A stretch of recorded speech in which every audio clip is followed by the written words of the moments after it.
his mind over everything.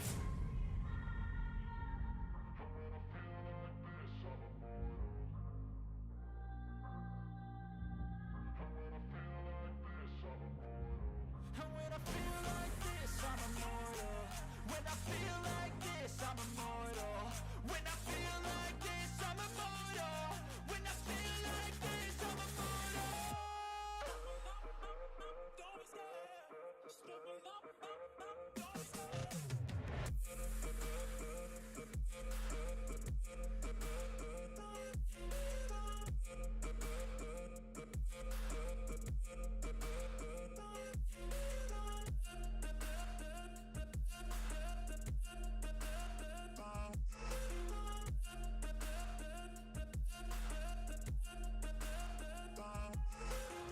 I'm so gone, no I'm never turning back. I won't stop, I'ma fight until there's nothing left. It's so on, you're gonna be hurting bad, cause I've been to hell and back. You don't wanna make me mad, I stay strong, you will never see me crack. And if you get in my way, you're gonna feel the wrath. Gotta say it to my face while he's looking back. Mirror breaks after math, when I hate I attack.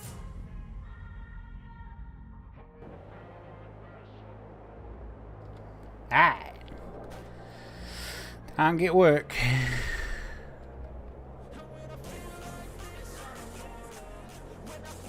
Why is it? There we go. I was gonna say, why is everything set to 25? Doo.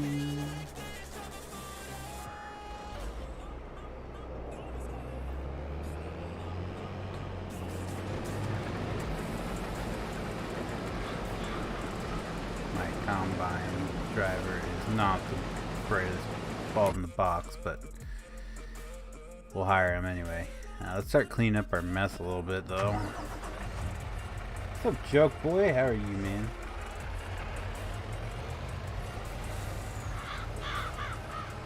I'm going the wrong way. Skirt.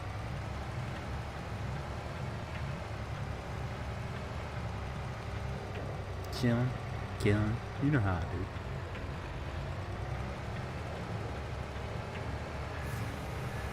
Excuse me.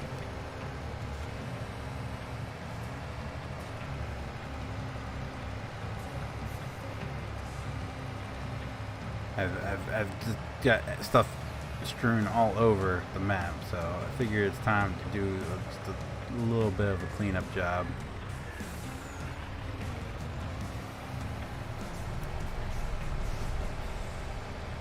Got 7 days until school starts for my senior year. Nice. Well, congratulations on making it to your senior year, sir. That right there is an accomplishment in itself, and good luck on your senior year, sir. Because you know it can be a pain in the ass. Not even gonna lie to you, man. But good luck, sir.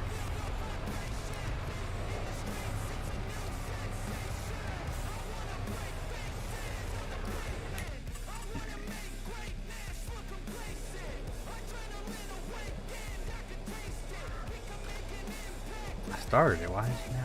Here we go.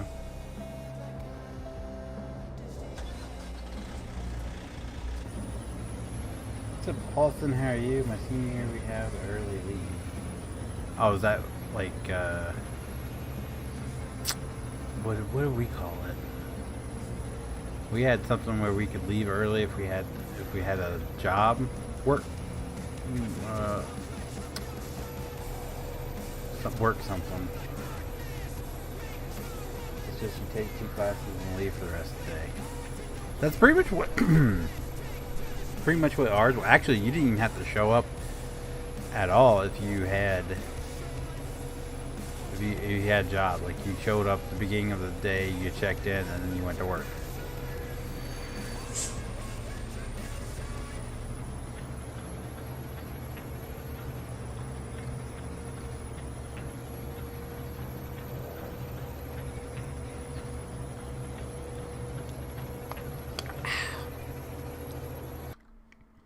What's up, Brandon? How are you, man?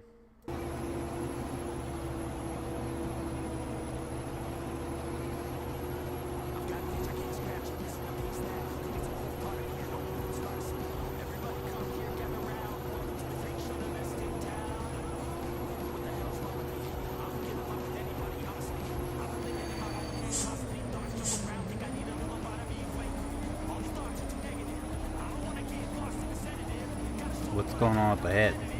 It's gotta be PJ's doing. I'm well. How are you? I'm good.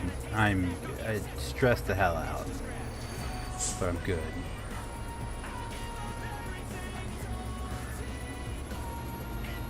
I just want this moving crap to be done and over with already. That's why I'm streaming early, because Mrs. TV works today, so I'm streaming while she's at work. That way when she comes home, we can get back to work packing.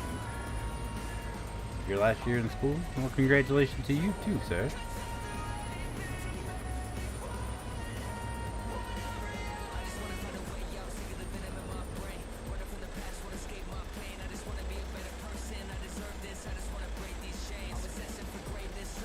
I'd say we're about 75% packed. It's just the last 25% is a hassle.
Alright, and we roll.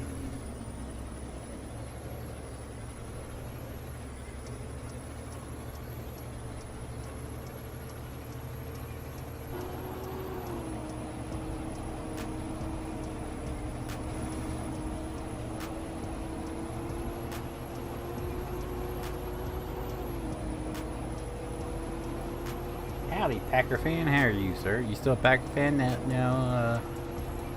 No more Aaron Rodgers? Gotta ask, because, you know, bandwagon jumpers.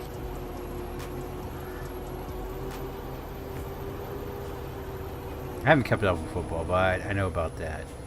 Just because the picture of him in the Jets uniform came out, and they compared it to the picture of the little alien cartoon guy, and I was like, that's spot on.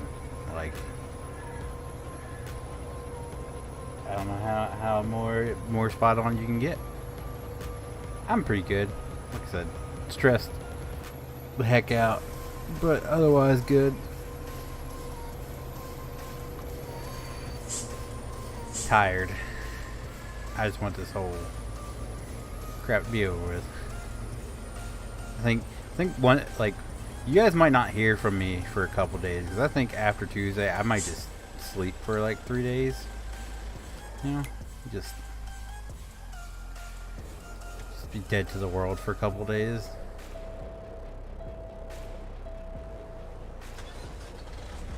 This is my last year of super senior in school too. What the hell is super senior?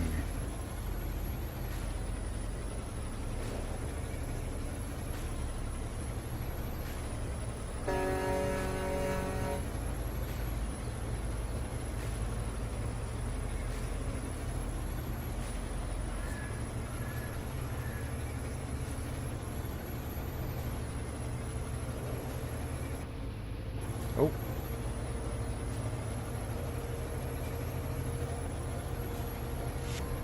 You played with the new Volvo WIA at all? Is it the in-game truck? Oh, you have to have like the collector's edition for it, don't you? That's gonna be a no. I was talking about the mod, which I covered in the mod spotlight on Wednesday. Where I stay in school till I'm 20. What? Huh?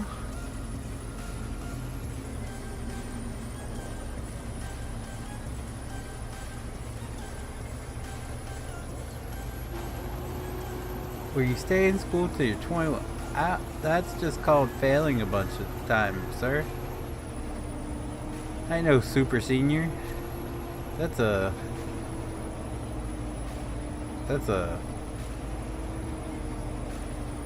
super duper fail.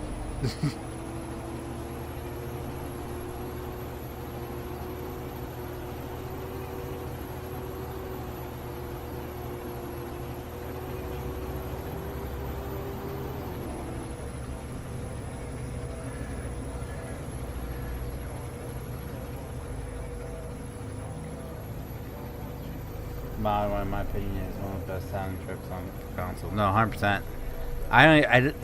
You can't even just limit it to console. I think it's one of the best sounding trucks in game. Period. Doesn't matter console, PC, what have you. That truck sounds absolute. That and the Mac. The Mac sounds great as well. It's not just the Volvo, it's the Mac as well. Dude killed it. Dude just absolutely killed it.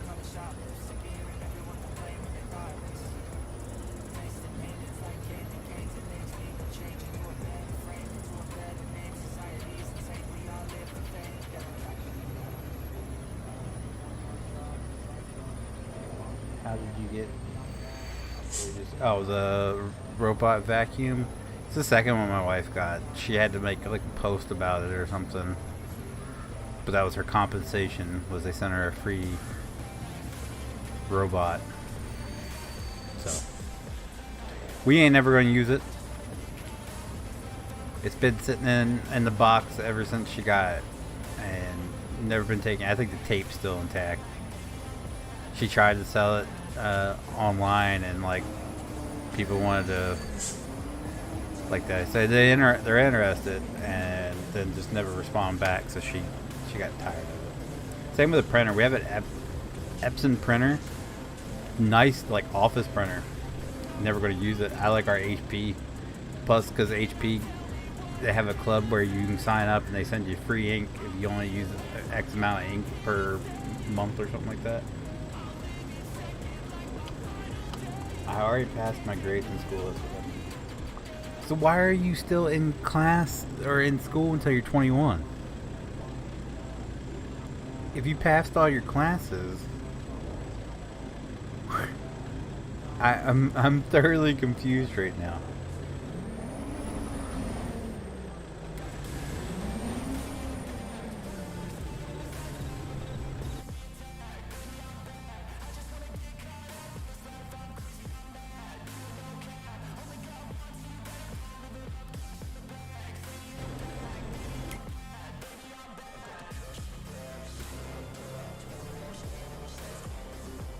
Boy just missed all that.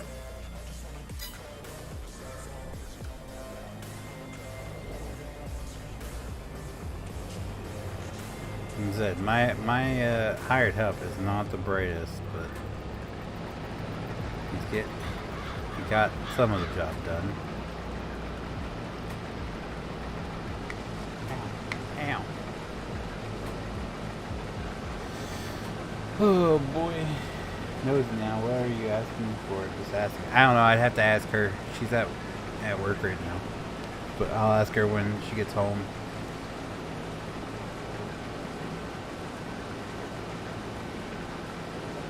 I think she was asking for like half of the price of what it costs brand new.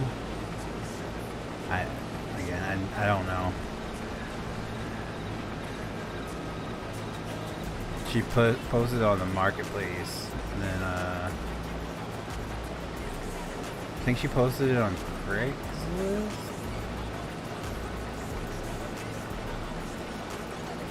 And every time somebody reached out to her, they were like, they were interested, and she'd like try to set up where they could pick it up, and they would just ghost her.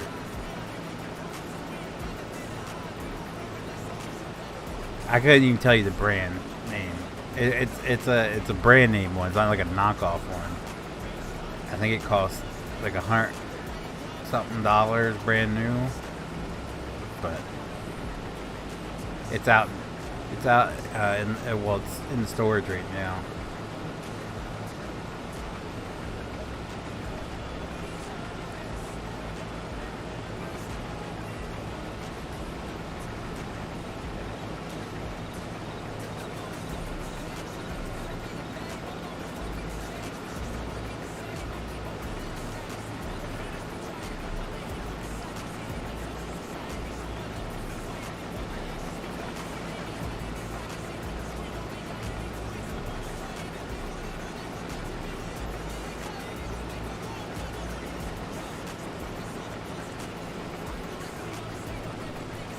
yeah, no.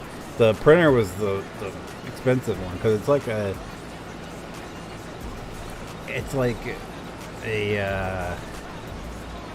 an office printer sort of thing. Like it's a big mamma jamma, huge.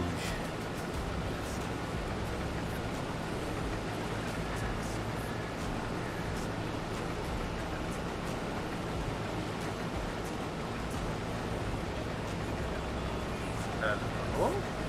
Hello. Are you okay? I mean, it depends on what psychiatrist you talk to, but Well, I mean, you do know it's like 5:14 my time, right? yeah.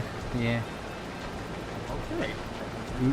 Mrs. Feather had to work, so I figured I'd stream while she's working. Ah. That way, when she gets home, we can just go right to packing more shit. Ah. So you're gonna be a little short stream then? Yeah, at least she gets off at 9:30, so I'll probably wrap up a little bit after 9. Oh yeah, you got what, 4 more days? Yeah, Tuesday. That's such a fucking weird day. Like, why would you do it like the second day of the week? The whole thing's weird. All right, so we have an assigned unit that we're moving into. All right, It's empty currently. It's ready to be moved into, but she won't give me the key so I can start moving stuff in myself. I have to wait until the 8th, and then the moving company is going to move everything in one day. I'm like, why can't I just start moving stuff now? Well, like the small stuff, like we're like, hey, Yeah. why can't I move these boxes and they can take care of like the couch and shit like that. That's what I was saying. I was like, I'll move all the boxes. I have the means. I have a pickup truck. I could just load everything in the back and take over there. And then that way, only thing I need their help for is the heavy stuff. I was like, technically, you could schedule multiple people in one day because I literally just couch and beds, dressers. I was like, that's it. Just help moving that. That's all I need. I can do everything else myself. Nope, you have to wait till the 8th. All right, fine. Fuck you. That's kind of. Not only that, why would you do it on a fucking weekday? Why not do it on the weekend? Because she's not here and she's not going to come in on the weekend. What she have to be here for? To give us the keys. What a fucking cunt. 100%. This woman is like, it's gotten so bad. So a woman come and knocked on my door, lived out here. She's now been evicted, but she was like, "Do you have footage?" She says, "I see you have a Ring camera. Does it capture across the way?" I was like, "No, we have it on the highest setting, and it really only captures to the end of our car." She goes, "So you wouldn't have any footage of me putting my check in the door, would you?" I was like, "No, there's no way." And she's like, "Well," she tried to say I didn't pay my rent, but I know I paid my rent on like I think she said like the 20th or something, which is weird. Her story is weird too because rent is due by like the 3rd, or they start filing for fines and everything. So I think it's by the 6th. If you don't have it paid by the 6th, then you get a violation and all this other stuff. So her story didn't make sense, but I was like, okay. So last month, I always pay on the 3rd, put the check in the door on the 3rd, and usually the latest she's taken it out recently was like the 7th or 8th, and here we are like the 13th, and our rent still hasn't been taken out of our bank account. So I go over there. I was like, "Is everything all right with the check?" I was like, "It's, the money hasn't been taken out yet." And she's like, "I don't know why. I scanned it in, and because she looked at it on the computer. She has marked on the computer as paid in full." And then she goes through all the checks. She's like, "Oh, I don't have a check from you."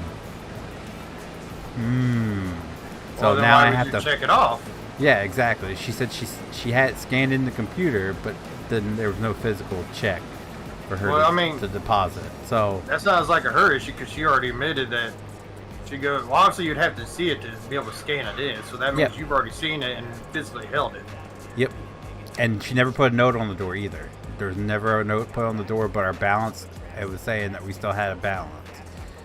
So I now film myself, like my wife writes out the check, I film her putting it in the envelope, and then I take the envelope and one continuous video, walk it all the way across to the office, and put it in the envelope and save the video just in case.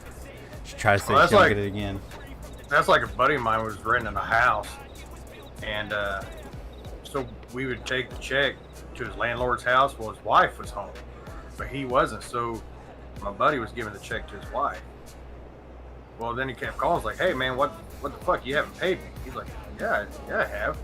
He goes, "No, you haven't." He goes, "Yeah, I dropped it off at your house. I gave it to your wife." Come to find out, the wife was grabbing these checks from everybody, going to cash it in, and going on a shopping spree. That sounds like some shit my mother would do. Damn. Yeah, so now, like, he video records it. He secretly records him giving the check to the dude's wife, and then he'll call him like, "Hey, I just gave it to your wife. Here's a video of it." I was like, here's the thing. Like, if I was that dude and I just found out my wife is still on my money, I'd be like, "Bitch, you gotta go." Exactly. I think he knew. He definitely. There's no way she's going on shopping sprees, bringing all this shit home, and he has no clue where the money's coming from. That was just his excuse. He was using. I wasn't home, so therefore. No, in a way, I do believe in them because they have a beach house down at Lake of the Ozarks. That's where she sent it to. Well, they hadn't been down there. Everything's just been delivered, and they've had the next door neighbor taking everything inside. Damn. I said, "What do you think the dude's going to say when you both go down there at the same time?" He opens up the door to his house down there, and there's like 500 packages just sitting at the door. Oh, Santa came early. Oh, yeah. You think he's just going to be like, "Hey, Santa Claus came." No, he's going to be like, "What the fuck is this shit?"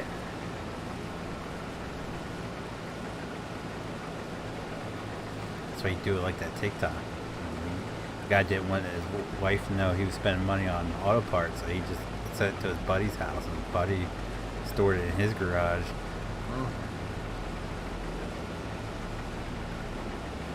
Did you see that? Video from Instagram I posted yesterday in the general chat? No. So the dude's actually in St. Joe, Missouri. He's recording it. So the sun's full-fledged out, but it is pouring his fucking ass off. And he goes, "Look, I got a fucking rainbow in my yard. It's about goddamn time. I'm ready to find this pot of gold."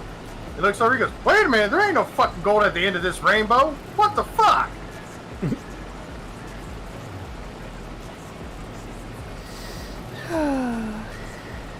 It's just a bucket full of meth pipes. Oh, yeah. Bitch, don't honk at me. Beep, beep, bitch. I just got the new airport DLC for construction sim. Oh, Lord.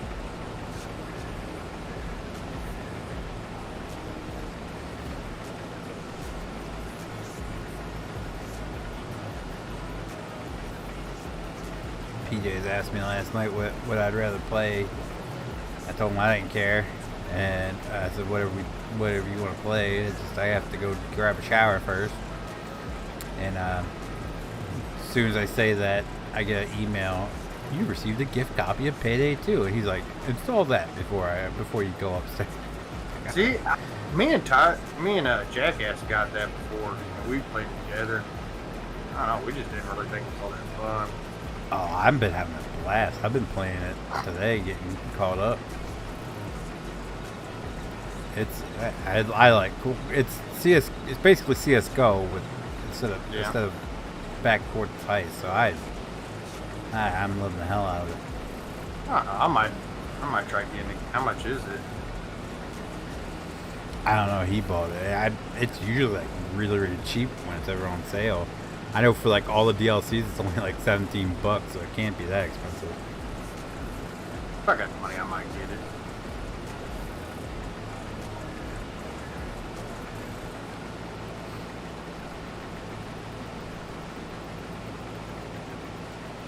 I do notice that the AI, like, because it's a 4-person thing, but if you don't have 4 people, they have AI fill in for it, and they are a lot better when there's just 1 person versus 2.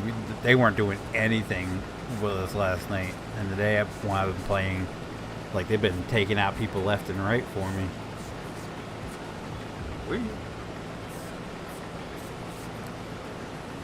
I need to play some CSGO. I got it downloaded again. I played for a little bit.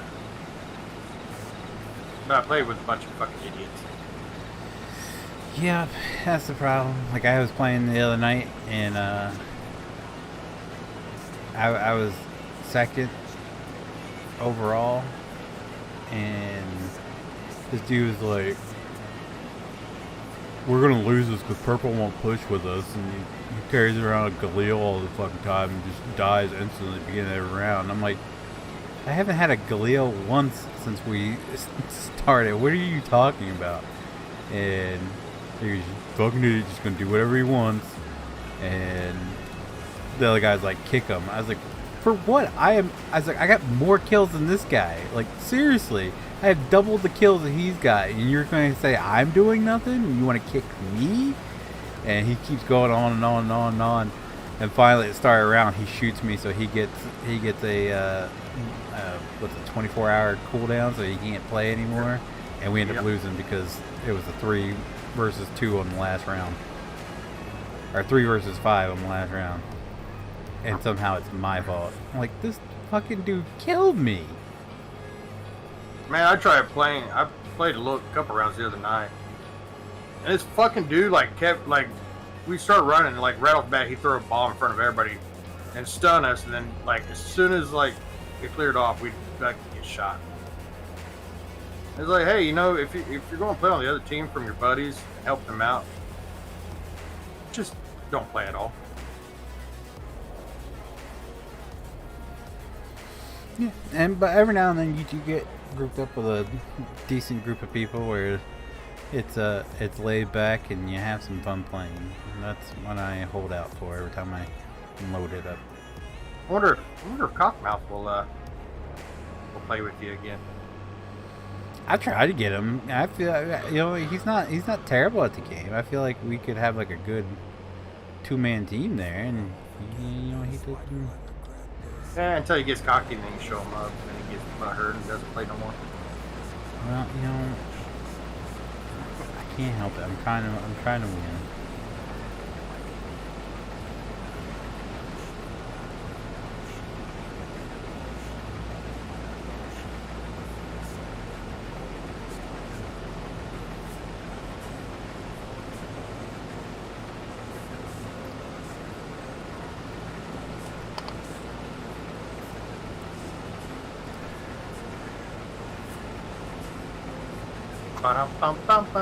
I'm loving. Yeah, it's been what, 2 months, and Jackass hasn't said a damn word to me. So He messaged me that one day, wanted to know why you were mad, and I told him. And at first he tried playing off like, well, all you had to do was say something, and I was like, dude, you know the reason why. He was like, well, I don't see why he's mad. It's just me playing with some guys. I was like, you know exactly why.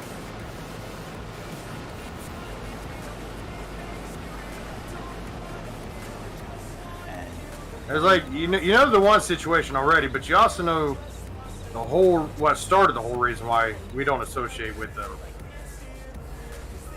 And I said, and like I told him before, I said, do you not remember them kicking you out? Like straight up kicking you out because you were playing with another group? And because that one time he kicked him out, he was like, well, Feenix is the same thing. I said, no, there's a reason why. I said, do you not remember them trying to steal all of our ideas? Or not trying to, they did steal all of our ideas and then try to claim that we're the ones that stole. I said, here's the best part, is there's no way that was their idea because half of them was created by PJs and his brother. yeah, and we posted them, what, 2-3 weeks before they did them?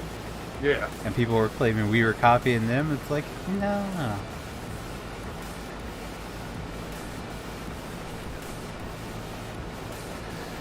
like I said, that's just the tip of the iceberg. If he Well, yeah. he has no desire to talk about it, then I don't. That shows where we stand. Well, and like what kills me is he's like, well, I don't play with them a whole lot. Well, almost every night for like the last 2 weeks, it pops up his name and 5 in. Mm-hmm. And we're talking about hours of playing. I He's like, I don't hardly play. Well, then I looked over, and it says, Jackass, 6 hours of something time playing. Yeah, I can still see what he's playing. Like, yeah, I removed him off Steam and everything, but I can still see on Discord, even though we're not friends, that what he's doing. And every time I open it up, it shows that that's what he's doing. And I told my wife that he messaged you about it, and she was like, "Why didn't he just talk to you directly about it?" I was like, "That's a good goddamn question." Yeah, well, that's why I messaged you like right after he did, to let you know, like, hey, I don't know if he's gonna message you, but you know, he messaged me first, want to know. Well, I say the reason he didn't do it right with the bat is because he knows he's in deep shit with you, but he wanted to see how much. Yeah, because I removed him from everything. On Facebook, everything. I as long as he's with that group, he's going to keep doing the shit that he's done, and I'm done with it. I'm not going to sit by and watch him get himself in some deep ass trouble. Well, and I told him one time, I said, dude, think about it. What's up, I Dylan? said, everything that's going on, and that only me, you, and Phoenix know. I said, you know, me and Feathers try to help you out. I said, now name one goddamn person over in that group that's trying to help you out. He's like, well, we talk about stuff. I said, about the stuff? Well, no, not really. I was like, exactly, dude.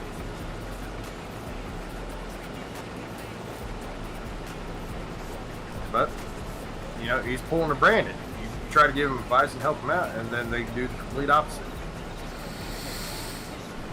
I just don't think he's gonna.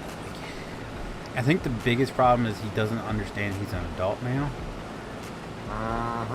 And he doesn't realize that the shit he does, there can be some really serious consequences for. I mean, it's so bad after that whole trip. It's so bad that I didn't sleep for a couple of nights because I'm like, what do I do? Because I don't condone that shit, but he's my buddy. Like, what the hell am I supposed to do here? I know something happened. He didn't come out and directly say it, but I know something happened. Well, and how do you not know? That's the first thing I thought as soon as he sent the picture over. Well, like I told him, I was like, dude, because when he first said he was going up there, I was like, oh, okay, hi. He goes, no, like, seriously, I'm going up there. I was like, do you know anything about her? He's like, yeah, we messaged a few times in FaceTime. I said, okay, but do you really know anything about her? He's like, well, we talk. I said, dude, talking don't mean shit, man. Pretty good. I said, stressed the hell out, been talking for a couple weeks. Good. This packing shit's getting old. Yeah. But I mean, I love the kid to death, but I mean, shit. Yep. I said that too. It hurts me more cutting him out like I did than anything that, you know, like people stop following me because he's no longer part of the channel or something. It hurts me more because like I was sending him Christmas gifts and shit, like, and I literally talk to him practically every day. Oh, yeah. So, and that's what I told him. You know, I told him before, I said, dude, it hurts. I said, you gotta remember, out of like the original group, I said, the original, I said, it's just us. I said, well, us three stuck together for longer than England. Yeah, I mean, hello. One of the ones that I considered one of my best friends gets married, and I get told about it through Discord message just to find out that I'm no longer on his friends list. I was going to go congratulate him. Yeah. I'm like, what the? All right. But I told him, like, even, I just don't think anyone treats him as an adult. Even where he works, he's seen as a kid. His mom still treats him like a kid. Like, I don't think he realizes that he's an adult, and this shit could blow up in his face. And I mean, he makes the classic excuses like every single person does in that category. Oh, they lied, or this stuff like that. Like, dude, you gotta learn to take responsibility for your actions, and you're not doing it right now. And I don't think that group that you're a part of, where they condoned it for so goddamn long and covered up for it, helps. And not only that, he's like the king of the 12-year-olds over there. Like, Yep. That's not helping whatsoever. And that's my main concern with that. Is he's never going to progress as long as he's doing that shit.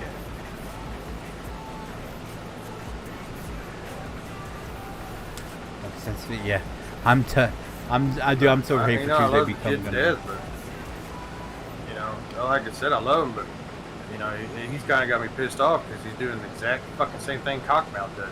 Give him advice, give him advice, give him advice, and they do the complete fucking opposite. It's to the point I don't want to help. Well, the difference is Cockmouth ain't doing no harm to anyone No. but himself. Well, yeah, no, and that's why it hurts a little bit more that it's jackass doing it, and possibly getting himself in a lot of fucking trouble. Mm-hmm. And here's what he don't understand: that kind of trouble that he can get into, nobody's going to help him. The way things have changed in laws now, they will throw the book at you. I mean, look at what the school did. They cut him loose in a heartbeat. Well, see, I kind of jumped his ass before when he was getting on my nerves. He was talking shit. I said, dude, something still ain't fishy with that. Because I said, I'm telling you right now, if I was put in that position and I know I was innocent, I would be fighting tooth and nail on that motherfucker. I would do anything and everything I could to clear my name. That's what I told him. I was like, if you did nothing at all, you don't sit there and just let him do that. And he's like, well, no, because if I make a big stink, then, you know, it could get out, and I don't want the whole town thinking that and everything. I was like, they're already going to. When people find out that you got fired, I said, people are already going to think and run wild with it. The best part about it is if you didn't do anything wrong and you fight it and you win, you can throw it all in their faces that it wasn't true. And he's like, yeah, no, I just don't want to. I was like, all right, that tells me all I need to know. Well, yeah, dude, and you know, like I told him, I said, I'm not accusing that you did something. Maybe something happened unintentionally, you know, maybe by accident. I said, you know, I don't know the whole situation because I guarantee he's holding some stuff back. Yeah, he hasn't told us the whole story. Yeah, but I said I would still, even if it was unintentional or accident, I'd be like, look, maybe I shouldn't have approached it this certain way. I apologize. I'm sorry. That's not what it was way it was intended to be. I said, but I would still fight some way or somehow to clear my name. Like, look, this was a complete accident. It wasn't intentional like this. You know, it's one of the deals that could just happen to anybody. He's like, yeah, well, it's going to cause more problems. Dude, you already lost your job, so what does it fucking matter what the consequence is? You already done lost your job, so fight for it.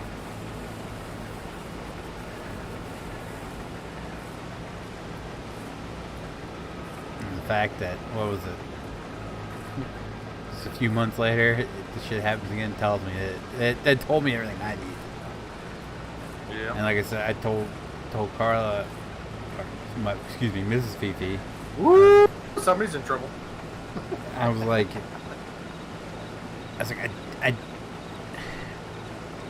I hate to label him with what it is, the technical term, because I don't think he understands that he's an adult now. Like, I don't think it registers with him because he doesn't have any responsibilities whatsoever, and he hangs out with kids still. Yep. Like, I don't think he has it in his head that it's grown-up time.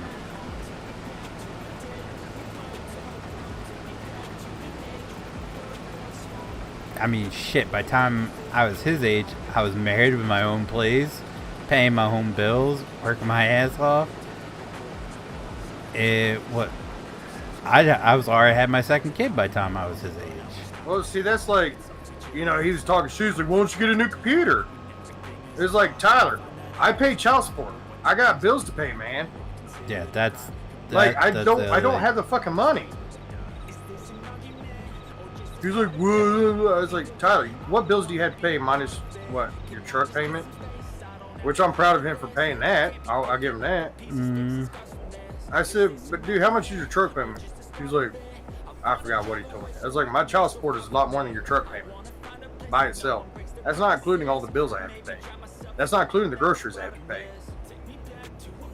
I said, see, here's what you don't understand, Tyler. Not only do I pay child support, but then when I have my daughter, I still have to pay for materials and food and stuff like that for her to be here.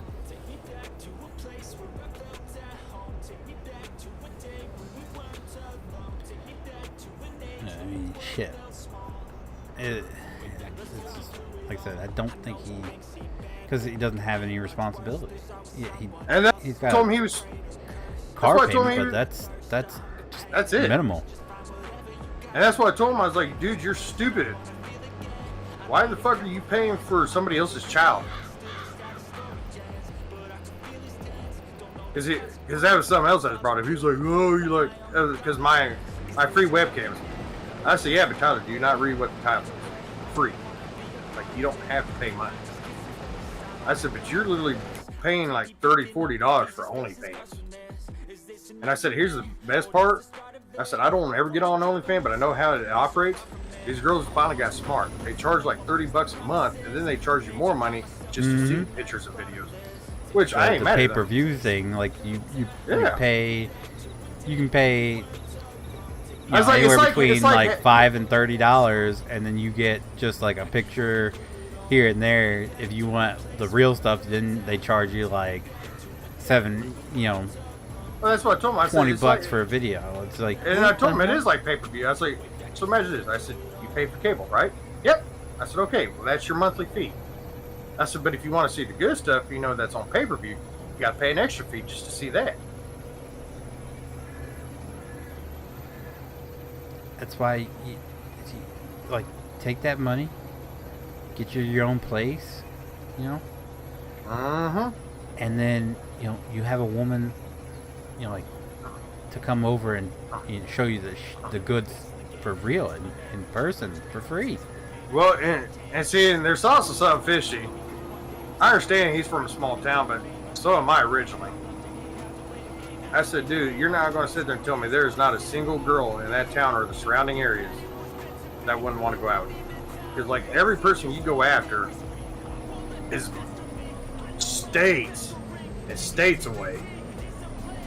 Well, again, I'm no therapist, but he's talked to me about, like, his mom's previous relationships. And I don't think he grew up with the best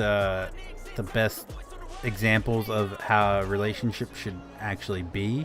And I think he's 100% afraid of getting in a relationship with someone he might actually care about and screwing it up. Well, that's what I told him. And I said, dude, I said, you can't be afraid. I said, I know it's going to be terrifying.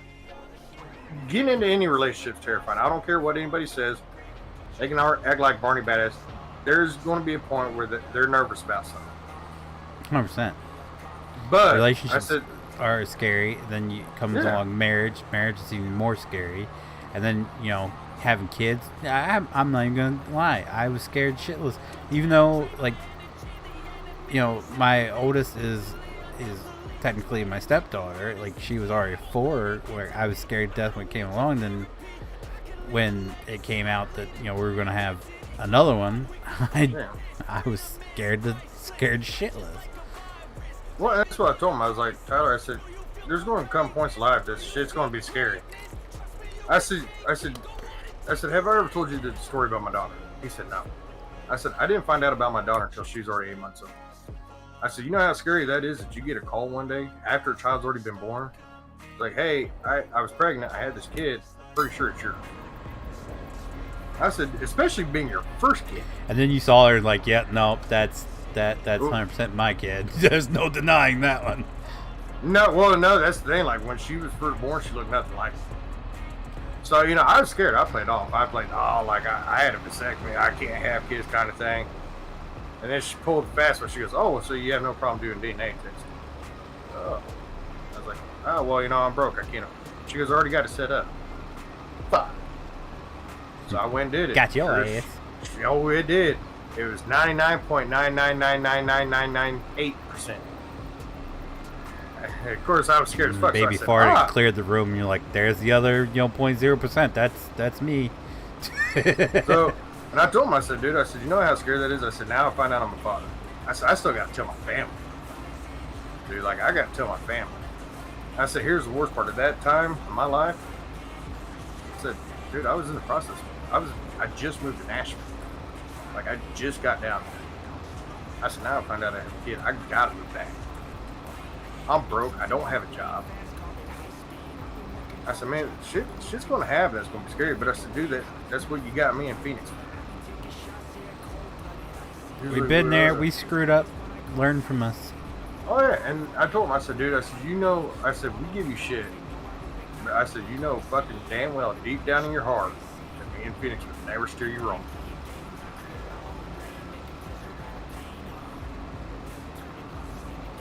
But again, it's like fucking idiot.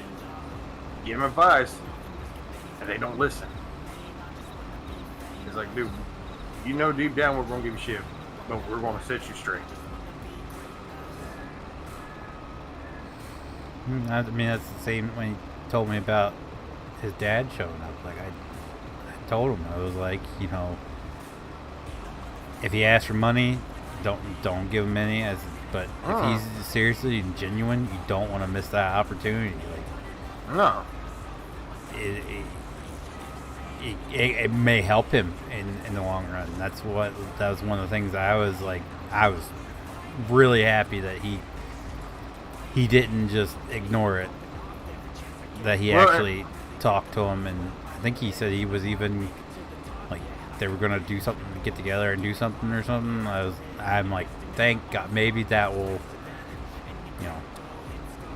Well, and see, that's what I tried telling Tyler. I was like, dude, like, I said, your dad did what he did, and I said, and it sucks. I said, but you know what sucks even more is when you have a father that literally is right down the road and can't even acknowledge that you're there. I said, never went to any of my sporting events, couldn't even come to my own graduation, barely went to any of my birthdays. I said, never want to talk to me unless it benefited him. I said, then I get older, I have a grandchild. He's only seen her one time. Never ask how she's doing or anything like that. I said, that's almost even worse, is when he's right down the road from you, or used to be right down the road from you, and still can't even acknowledge you. Yeah, I watched of course, he's the biggest, and that could play into why he's the biggest fuck up in my family. He's the only one that dropped out. He strung out on drugs, and the exact same kid. I watched his biological father. Keep in mind, my dad raised him from time. I think my dad said he was 4 years old. And it's always messed with him. And I'm going through the same thing now with the oldest one. Like, but his father, when we worked at Walmart, he worked at Walmart. My mother worked at Walmart. I worked at Walmart. And one day I went up to say something to her, and he was standing there, and his biological father walked in because after, he walked up. He was talking to my mother like they were old friends. So when we walked away, I was like, who in the hell is that? And why have I never seen him before? And Brian, my brother, he just kind of like walked off. And she was like, that's his biological father. And I'm like, wait, so he just come up and had like a full-blown conversation with you, standing next to his son, and he didn't say a word to him? I was like, I lucked out. My dad has always, and even when I was brainwashed to think he was the the worst human being alive, he'd always made an attempt, even just to say hello to me. It took me a while to understand, like, why he did the things he did. Mm-hmm. And that he did a lot more for me than I was led to believe. Like that was. It came out like he was after him and my mom split, and I cut off contact with him for a while because I thought he was in the wrong. I thought he did, he was the bad guy, and like he laid it all out for me, and he let me like make my own decisions. He let me, he showed me the proof of in the pudding. Like he did it all, and I still apologize to this day for the way I treated him back then. Let's see, that's like I couldn't imagine like him walking into it, into the same place I'm in, standing right in front of me, talking to the person next to me, and not even acknowledging my existence. Like like I said, that probably explains why my brother's as fucked up as he is. Yeah. Well, see, that's like growing up, my uncle and my grandpa were like my father figures. Because my grandpa, his dad was abusive when he was born. He ran away from home when he was 6 years old. And like a lot of people don't know, like my grandpa owned his own business, was a self-made millionaire. He ran away from home at 6 years old, did almost everything you could take, and traveled all over the United States doing any kind of job. And he learned how to do a bunch of stuff. That's how he ended up being smart enough to start his own construction company. He learned. And a lot of people, because like, oh, he's bragging. It's like, no, like he's telling you like what can be accomplished if you just put your mind to it. Like this dude ran away at 6 years old. That's what, a second, third grade education. I said, so shit could be possible. I said, then my uncle, my uncle got lucky. His biological dad ran out, where he used to beat the shit out of him and his mom, and they ran out on him. And then his mom got married to who I call my Grandpa Jack, and Grandpa Jack treated him like his own son. And see, that's what I've always told people. I was like, look, I may not be the best father in the world, but I said I can promise you 100% I'm going to be a 10 times better father than what I ever grew up with.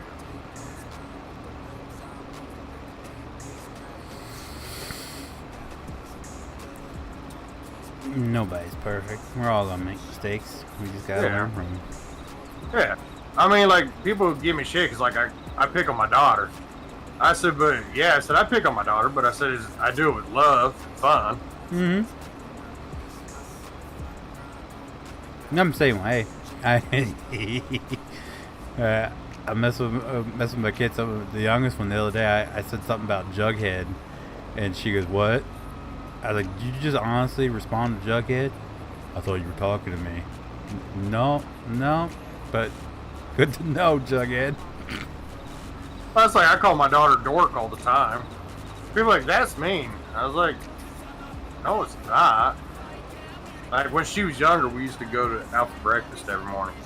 And she thought she was going to be smart and call me, what did she call me? Oh, she called me Karen. I said, all right, that's how you want to play. So I started calling her Earl the Girl. Well, all the waitresses and waiters at this restaurant knows us because we were there every Saturday. So they started calling her Earl the Girl. People were like, that's so mean. Why would you do that? She's going to have identity crisis. Like, no, she's fucking not. If you just raise your kids fucking right. She knows dad's playing with her. Mm-hmm. I said, see, that's the problem. Is like, yo, like my daughter knows. She knows I'll play with her and be her best friend. But she also knows if she fucks up, I'm going to be her dad. Mm-hmm. I said, that's the problem with parents nowadays. They just want to be best friends and stay best friends. Here's the thing. I don't care if I upset my daughter. I'm going to hurt her feelings. That's part of being a parent. You have to. Because you're one of only two people in the world that have permission to do it. So. Yeah, I said, but if you don't hurt her feelings, she's not going to learn shit. I said, now, do I want to hurt her feelings? No. No parent wants to hurt their kid's feelings. It's called tough love. You have to sometimes. And yes, there's been times where it hurts because my daughter would tell me, Daddy, I hate you. Well, as a parent, you never want to hear that. And it hurts. I'm not going to lie. It hurts like... I mean, she had me in tears one time. She kept telling me how much she hated my guts. Part of being a parent is when you hurt your kid's feelings, your feelings are hurt worse because oh, yeah. they're hurt. That's one thing that people don't understand, and especially kids don't understand. When you hurt their feelings, your feelings are hurt worse because you had to hurt your kid's feelings. But it's part of parenting. Like you can't be your kid's best friend, because that's why we're put up with the shit we put up with now in today's society. Yep. I said, like the thing, I said, here's the thing. I am my daughter's best friend. But she also knows that when I have to be dad, I am dad. No matter how adorable or how cute she is or what she does, she knows when she fucks up, she's in trouble. That's why kids that don't get raised with that end up, breaking shit in the streets and doing the stupid shit they do. Yep. I mean, one of the very first things I ever taught my daughter as a child was, please, thank you, yes sir, yes ma'am. Of course, I grew up that way too, but I love now how all of a sudden that's offensive. It's the most awkward thing. You call me ma'am? Well, yeah, that's how I was raised. I was raised the same way. You say thank you, yes ma'am, yes sir, stuff like that. So I went to McDonald's one morning, and there's two. They were I don't think they're there anymore because I haven't seen them in a long ass time. Of course, I don't go to that McDonald's like I used to. But it was two men, but they were very feminine. Like they had long nails. One of them had really long hair, and diamond earrings in their ears and stuff like that. And they spoke very femininely. But at the end of the day, they still look like dudes. So, I wasn't trying to be offensive, but, I went up there and I asked, they didn't have any straws out. Like, can I get a couple straws? And the one of them was like, yeah, sure. And they went and got me straws.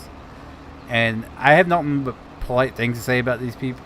Like, I don't care what they want to live their life as. It doesn't bother me. As long as they're not trying to force it down my throat. And I said, the person handed me straws, and I said, just immediate reaction was, thank you, sir. And then as I was walking away, the person kind of, they didn't say anything, but you could tell they kind of felt like they felt some way about it. Yep. And as I got back to the table, I was like, oh shit, I hope I didn't just offend them. I was just trying to be polite manners, but he didn't make a big fuss about it. He didn't go go off or anything. So I guess that's on him. But you can tell he definitely felt some sort of way about being called sir. Well, see that's so the bar when it was open, we used to have ladies' night. Well, of course we get a bunch of when we had dress codes, we had class people. Got rid of dress codes, we got trash people. So we get a lot of fucking lesbians, including dykes.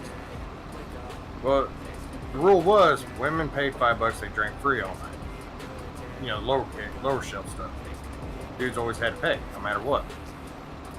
So this girl walks in. Person walks in behind her. Looked like a dude. So I was like, alright, $5, all you can drink. Gave her a cup. This bitch grabs a cup. I said, whoa, whoa, whoa. I said, that's for girls only. She goes, I am a fucking girl. I said, no, you're not. She goes, I got fucking tits. I said, well, here's the deal. I said, I'm tired of this bullshit. And I said, I don't give a fuck if you're offended or what the fuck's going on. I said, here's what I'm fucking tired of. You're a lesbian. You're a girl. But you want to pretend a guy. But then I treat you like a guy, then you get offended because I'm treating you like a guy. This is not how it's going to fucking play. You're fucking born a female. Act like a fucking female. It's that fucking simple. She goes, well, I'm offended. I said, I don't give two fucks. I really don't. I said, I'm not politically correct. I never will be because I don't give two shits about your feelings. Why should I have to be politically correct for you? You don't have to be politically correct for me. I said, that's not how the fucking world works. The world's not fair. It never has been, never will be. I said, if you want to act like a dude, I'm going to treat you like a fucking dude. So guess what? At $6, you don't get a fucking cup. If I catch you with a cup, I'm kicking your ass out of the damn bar. And she's like, well, I'm calling the cops. That's a hate crime. No, it's not a hate crime. It's called fucking common sense. If you want to pretend that you're a dude, I'm going to treat you like a fucking dude. But I said, you can't act like a dude, and then when it doesn't work out for your ways, then all of a sudden you're a girl again. That's not how this fucking shit works. That's 100%. And there's people like completely understand that there's people who like feel like a woman, like dudes that feel like a woman, women that feel like men. I completely understand that. I completely understand where you're coming from. What you don't understand is that people will take advantage of any circumstance they can, and that's 100% what is going on. Like the whole transgender or the open bathrooms, like anyone can use it, whatever bath. It's like, okay, yeah, if you were actually, transitioning or whatever you want to call it, if that's 100% you, okay, fine. If you're not sitting there, if there's 100% pedophiles that are gonna use that to their advantage to go in and prey on young girls in the bathroom. It's not that we're trying to take your rights away. It's we're looking out for the rights of other people, and that's what they're so blinded by the wanting their way that they don't look at. There's people that will take advantage of this. Look at these people, these dudes that are saying they're females and going and just dominating women's sports. Like, that's 100% someone taking advantage of the situation, and they're arguing about it. It's like you don't. How can Bruce Jenner, who's already like Bruce Jenner, has completely turned. I never thought there'd be a day where I actually agreed with Caitlyn Jenner, but has completely turned against the whole trans movement because it's not what they want to be. Like, he reaped the rewards, and now everybody else is jumping on the gravy train, and then he's seeing how wrong it is, and now turns against it. Well, here's what kills me. So when the whole thing started, CW, how you doing tonight, man? Everyone's like, oh, way to go, girlfriend. I'm so proud of you. Go, girl. Oh, I'm so proud of her. You guys just need to understand, she's a full-blown woman. Woman of the year. He went Woman of the Year, and then every woman in the world went batshit crazy. Well, excuse me, when was the last time she had to have cramps? When I never seen a baby pop out of her, vagina, huh? When has that happened? I said, no. Now, 2 months ago, you were praising her for the fact that she turned to a woman. I said, but now she wins Woman of the Year. You feel like she's taking away a right from an actual natural-born woman. I was like, so what is it? Either you support her or you don't support her. I said, you can't have it both. I said, that's what you guys don't understand. You guys want to support some or do some until it doesn't work to your advantage or work like you thought it would. I said, you were all happy. You were so proud of you. She was empowering women to be stronger until she won Woman of the Year. And then you're like, wait a minute, she's not a real woman. I said, but two months ago you said she was a real woman. I said, so you can't have both. She can't be a real woman when she's helping empower women, but then she wins Women of the Year, and now all of a sudden she's not a woman. Here's my thing. Do I agree with the whole idea of men becoming women and women becoming men? No, I don't agree with it. I don't have to agree with it. Do I hate them for it? No. I'm not going to disrespect somebody because of it. I'll still talk to them like a normal person. I don't have to agree with what they're doing. That's my choice. And just like they don't have to agree with my lifestyle. I'm not going to hate them for it. I'm not going to disrespect for it until they start disrespecting me. That's the biggest issue is they think that, that whole movement thinks that we should be respect their way but not they shouldn't have to respect ours. That's the drawback. And that's what I think the disconnect is between I don't think that transitioning and all that is I don't think it's not my business, so therefore I don't care. What you want to do in your private life, 100% up to you. What you want to do with your own money, 100% up to you. You know, if you want to chop it off and, you know, call yourself Susan, go ahead, Susan. You know, I'm all for you doing whatever you want to do with your own life and your own money. When you start putting it on to my kids and, you know, making me pay for it with my tax money, then there's an issue. 100%. Oh, you mean like how California, you go to prison, taxpayers have to pay for your sex change? Yep. So now there's people that are literally committing crimes for the whole purpose to go to prison so they can have free sex change. Just like I don't think it's okay to you know, expose kids to this stuff, like the hormone blockers and all that, or even like, you know, trying to hide the gender, that like they were giving them chest compressors or something that showed it didn't look like they had boobs and stuff like that. I'm not for that at all, because you should have to be at least like you can't vote until you're 18. You can't choose who you want to be as a leader until you're 18. You can't drink until you're 21. Why are we letting kids like disembody themselves at 12? Like, it doesn't make any sense. Let these kids grow up and make their adult decision like every single one of the adults that are doing this has done. Like, let them make that choice. Don't force it on them at a young age. Well, what pisses me off, they're like, well, we need to let them know that being gay is okay. Well, why the fuck are you pushing on? Let them be kids. Well, they need to know now. Little Timmy just spent 5 minutes outside eating worms and dirt. Yeah. And that's the other thing. Like, you know, if a girl plays with Hot Wheels, she must be identify as a boy. No, not at all.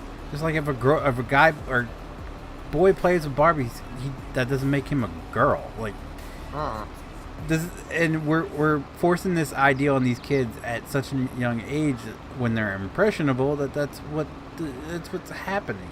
But I mean, my wife, she'll tell you in a heartbeat, she was a tomboy. She'd rather play with boy toys. She'd rather play outside in mud and everything. And she's one of the most feminine women I know now. Like, kids liking playing with a certain thing at a young age doesn't define who they are for the rest of their lives. No. Well, like, what kills me is like they're allowing these drag queens to go in and like teach these kids. Oh, okay. Well, I'm sorry. They don't need to know that shit, first off, at that young of an age. Nope. Two, there's been tons and tons of videos where these drag queens are going in and twerking and doing the splits on the ground in front of kids. They're basically doing a strip show. Yeah. And someone brought a really good point. If it's all about, making kids comfortable with transitioning, why is there never a woman that's transitioned to a man going in and doing this? Why is it always super sexual men dressed as women going to do it? If you can't see what's going on here, you're freaking blind. I mean, come on. Hello, Ryan. How are you? Well, that's like there's districts out there that are trying to get rid of history class and teach about LGBTQ plus 44, 77, 33, 500 history. I don't understand. And that's what, if we don't teach history, we're doomed to repeat it. Let me forget. That's good to hear, Ryan. P is now part of it. Pedophilia, because they're trying to No, it's minor attracted individuals. That's what it's called now. Oh. Well, I'm sorry, I'm not politically correct. I'm still going to call it Ben, how are you, man? Yeah, that's what it is. It's 100% what it is. But they're trying to make it. Oh, I know. And I don't know if she's part of something. Her videos pop up on TikTok all the time for me. But she was like, are you that obsessed with trying to push your movement that you now are defending pedophiles?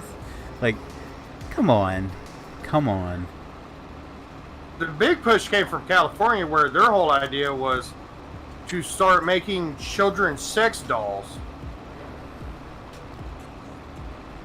I was like, you as a politician, we 100% should make those, and then we should, do the old-fashioned, like cartoon trap where you just put like a like a box on a stick, and then when people run in to get them, you just pull the stick out and ship them off to prison. Uh-huh.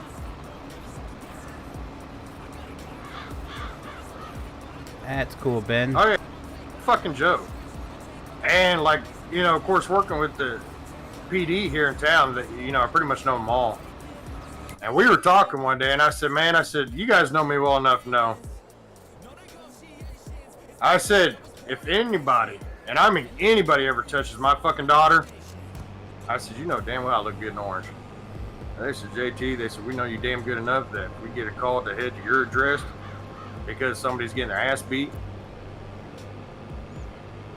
I'm sorry, it's going to be about 3 hours before we get there. There's road construction everywhere. Oh, we're tied up. We doing all we can do. They said, just make sure you don't leave a big mess.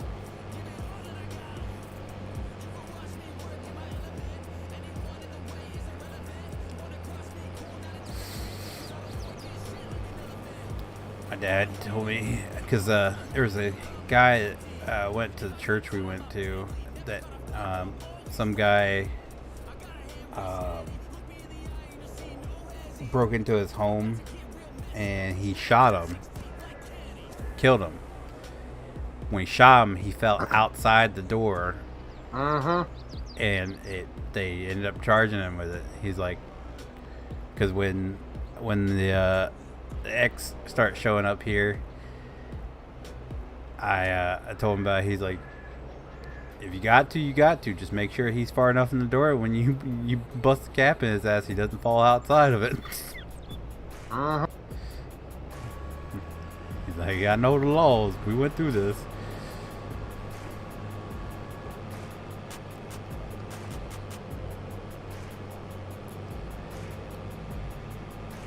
Man, I'll never forget it. So there was one time, like, I got real pissed off at my mom. And, like, she whooped my ass, which, you know, I deserved it, but she whooped my ass, and I got so pissed. So I thought I was going to be a smart ass. So I called the cops. I was like, hey, you guys need to come get my mom. She's out here beating the shit out of me, like, abusing me. The cops showed up. I told exactly what I did and why she did it. That guy goes, boy, you goddamn lucky I don't bring my baton out and whoop your fucking ass. He goes, I should whoop your ass just for calling the cops on your mom. Now, see, if a cop said that nowadays, he'd probably get fired and arrested and sent to prison for 400 years.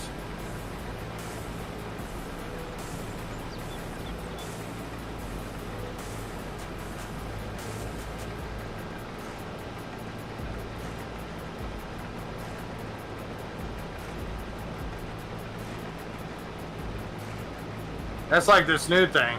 I'm suing my parents. I didn't give them permission to get burnt. You seen that too? That's not how life works. But you hear about the one that fucking, what was it? India, I think? Bitch sued her parents for the same reason. She won it. And not only did she win the lawsuit, guess how much she got paid? Well, it's American dollar. I don't know what it'd be. Whatever they get money. Couple $18 million worth. Jesus. Yeah. Now, granted, most Middle Eastern people are very fucking wealthy, but still.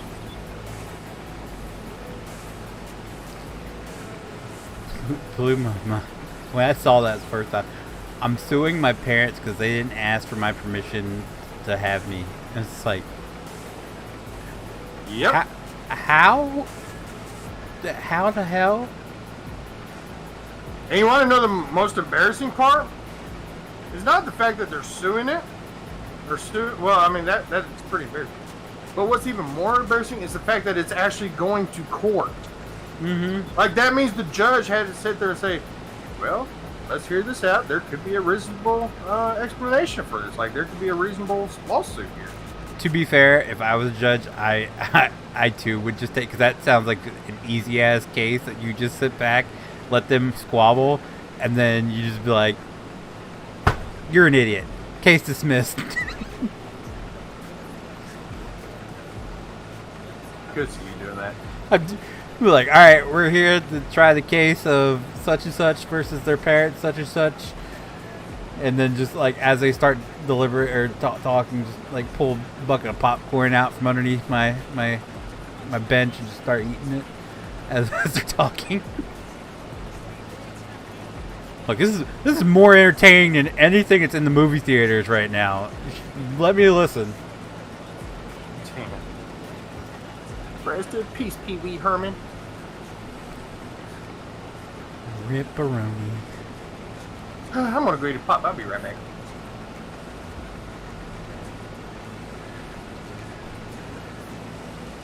Oh shit, I'm tired.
What happened here? Why?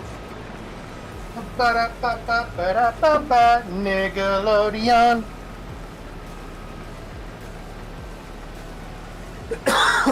Okay, it's just not gonna pick that up. That's cool. Why is it not picking this any of this up? Okay, there we go.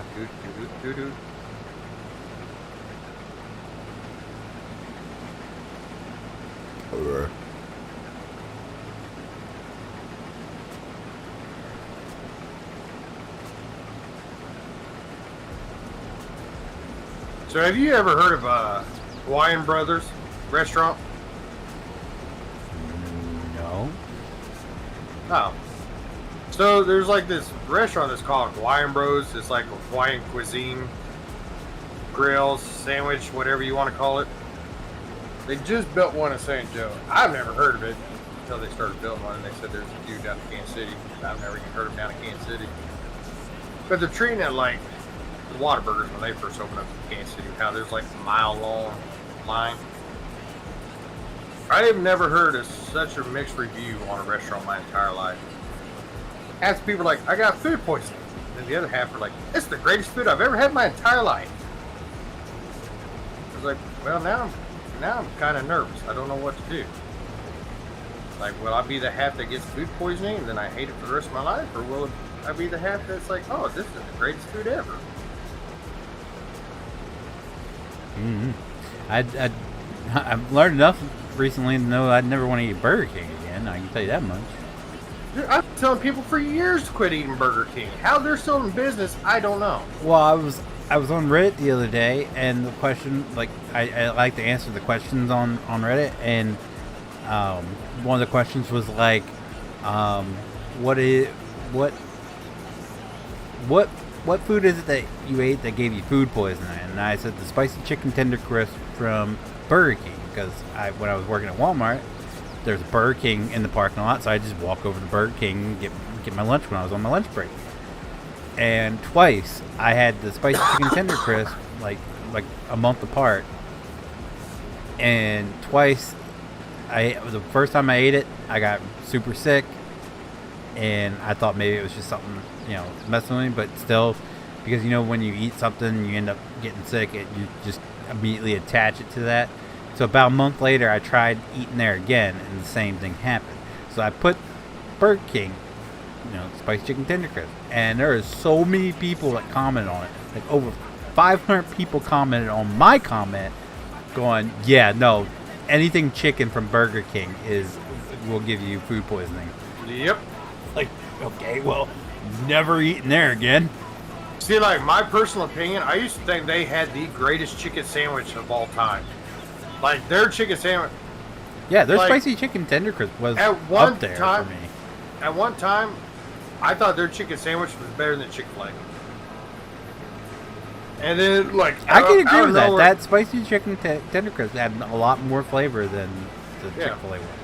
And then all of a sudden, like, it'd been a couple months since I had Burger King, which is odd because we have like 1,000 of them around town.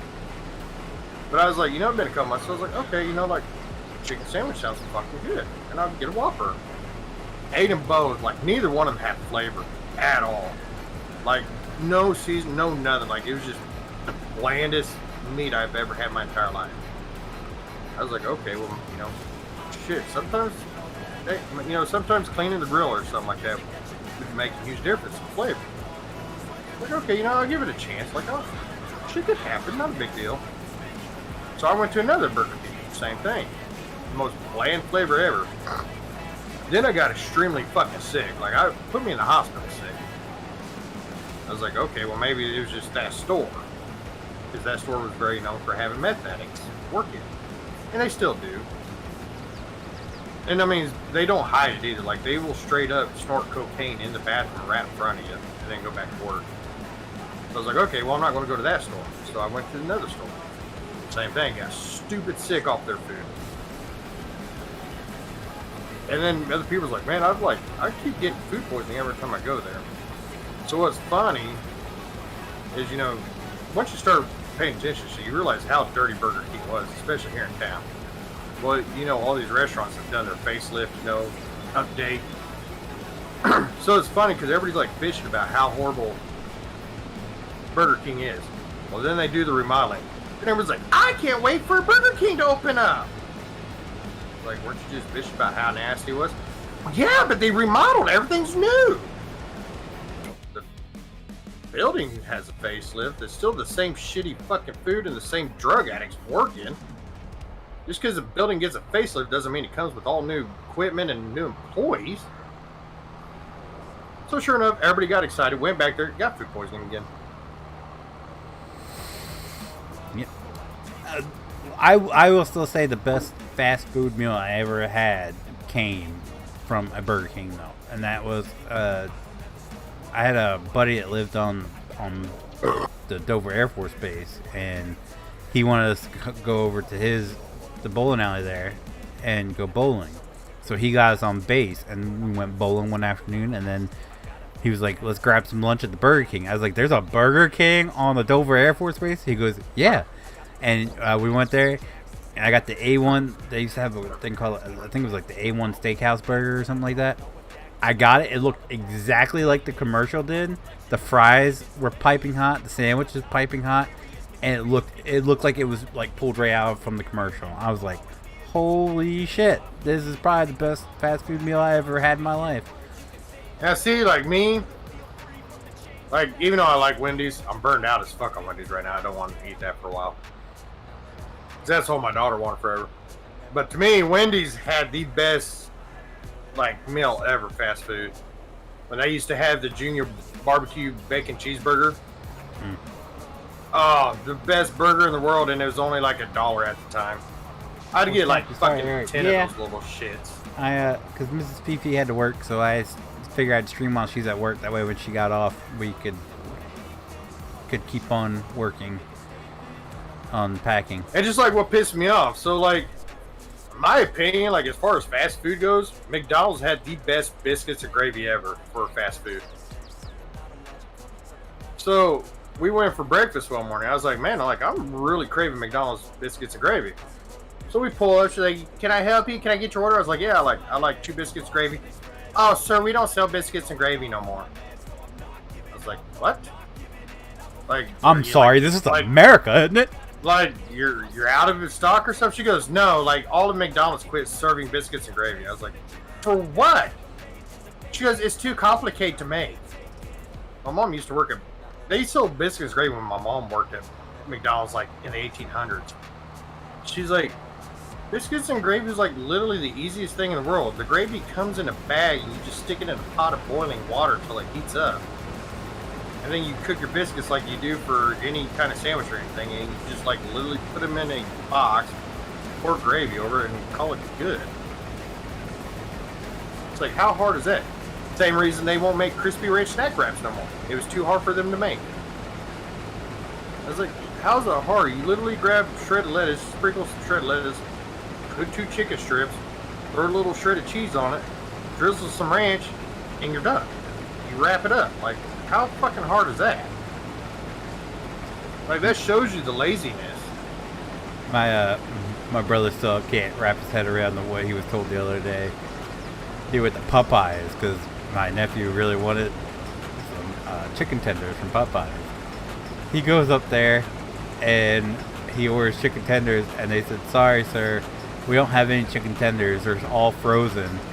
And he was like, "All right, heat them bitches up then." Like, he was like, "I'm sorry, don't you have to cook them anyway? Like, I don't want the frozen fucking tenders. I just want fucking tenders. Come on now." So here's what pissed me off about, of course, McDonald's down by my house. Or let me phrase it, the closest one to my house. There's like literally 5 within a mile of my house. But the closest one, I was pissed off. I got done working the bar one night. I was starving. I was like, look, I wanted to go to breakfast, but everybody else was tired. I was like, fuck it, I'll just go to McDonald's and get something to eat. Oh, we So I are pulled low. in. Shit. I was like, yeah, can I get like a double cheeseburger? You know, blah, blah, blah. Oh, sir, our grill's down. We're not grilling right now. I was like, oh, okay. Well, then can I get some, like a 20-piece chicken McNuggets and fries? Oh, sir, our fryer's down right now. What the fuck are you going to serve? I know you're not going to serve ice cream because your ice cream machine's always broke down. I was like, I'm not going to order a fucking salad. Who goes to a fast food restaurant for a fucking salad? The whole time she's telling me that she's eating fresh fries, you could like literally see the steam coming off of them. I was like, oh, your fryers are not working, huh? Yes, sir. I was like, well, I know you didn't go next door to the gas station to get those fries. There we go. Oh, it just broke down. That should give us a good start. We're going to eat through that in a heartbeat, but that gives us a good start on grapes. I was like, you guys, and this cracks me up because you never know when they're going to be open or closed. Like, one morning you'll drive by, they're open. Next morning you drive by, they're closed. Not enough points. Yeah, I'll probably be wrapping up just about the time you'll be getting on tonight, PJs. So, you got other plans. Like I said, one of my favorites, like, she gets off at 9:30. We're waiting on fresh fries. If you probably can pull wrapping up to the right around waiting 9. Stall, we'll bring them out as soon as we get them done. Then you bring out the bag, you open it up, you get it fried, and it's like fucking like oily down, old, rubbery. It's like, I just sat here for 10 fucking minutes for this. Mm-hmm. But you always gotta be like, can I get fries with no salt, please? Oh, dude. See, I hate salt anyways. Like, I hate salt more than anybody. And so if it's got too much salt, I'll tell them, like, look, I want something new. Well, why, sir? I was like, that is too salty. Well, sir, it comes out of the same salt shaker. I'm not stupid. I know how. Have you ever seen them salt the Oh, dude, fries? they'll sit there like, dude, it's like they're using that jack-off machine, that little fucking, you know, workout thing where you shake it in front of your face and it looks like you're jacking off all over yourself. That's how hard they do it.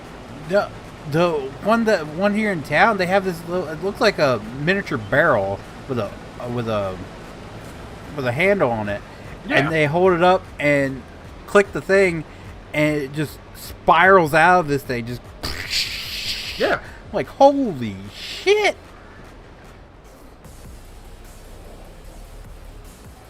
And like I said, I hate salt. Like, I'm the only person in my family that will not put salt on anything. And my whole family I'm cracks just me up. trying Well, to you get gotta everything put salt when you're harvested. cooking. That's No, the main you don't. goal. Like, you do realize salt is in literally everything, And then- right?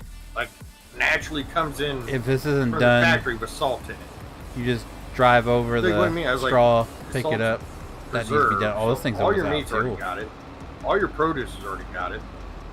Like, half your food, cans and everything else, if you look, it has salt in it. It's get salt put in it from the factory. Fill that sucker I up. said, you really don't need salt to add flavor. Now, pepper, yeah. Throw as much pepper as you want. I love pepper.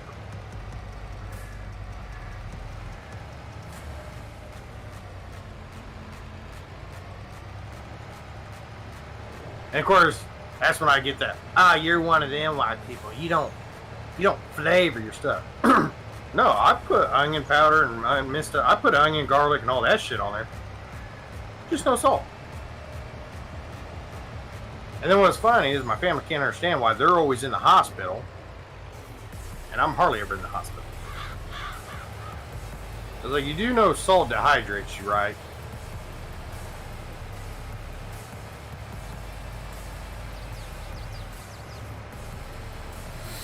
Yeah, I'm kind of and see if it's got plenty of flavor. I don't need salt on it. I'll eat it straight up.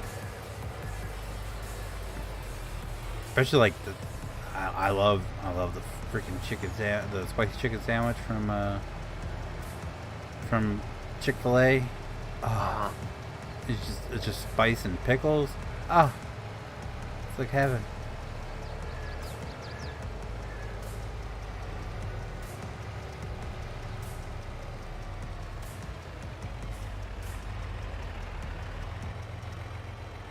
Yeah, you might get some spit in your food if you ask for salt and no fries, but that's how you get them fresh. Uh-huh. That was the best part about when my wife was pregnant. You ask for fries, no salt, and they're like, "Oh, my wife's pregnant," and they can't really argue with a pregnant woman. Well, I mean, they can, but the real question is, would you want to be dumb enough to? Exactly.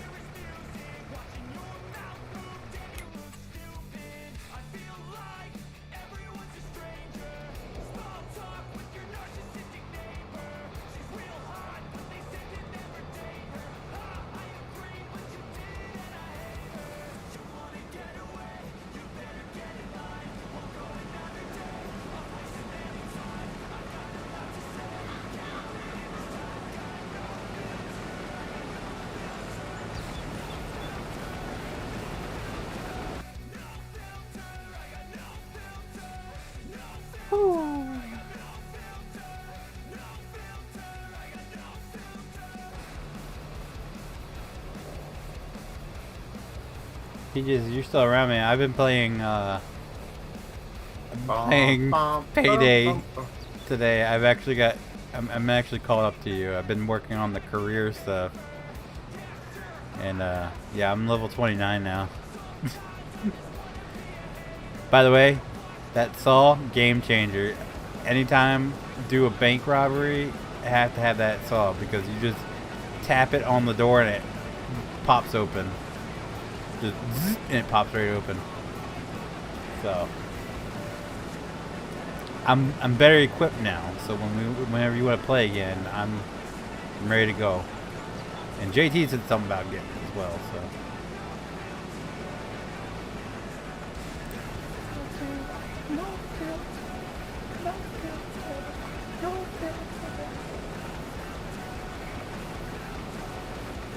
Oh, slow down, Billy. Oh, yeah, 24 is biggin'.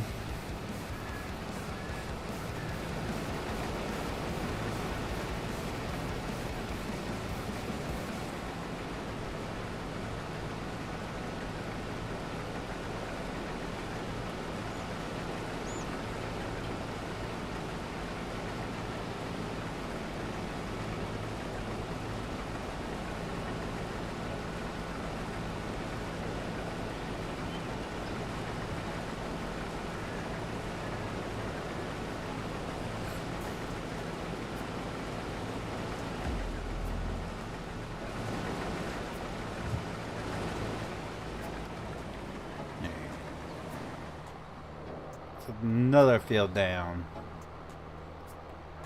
Chugging a lugging. Chugging a lugging. Chug a lugging on.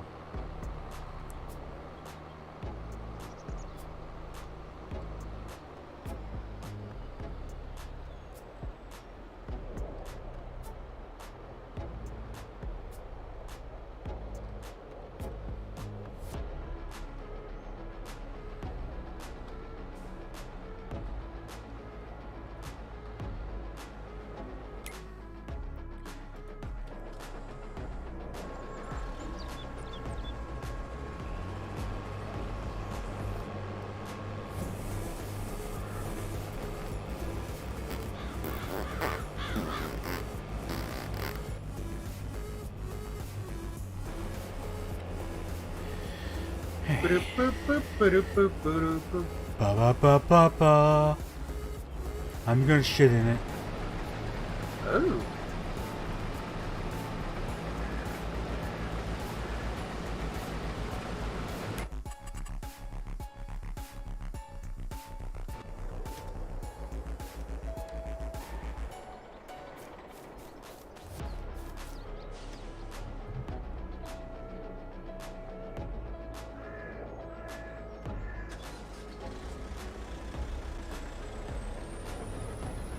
Gonna go around you here, filler. Ba ba ba ba ba ba ba. Ba ba ba ba ba.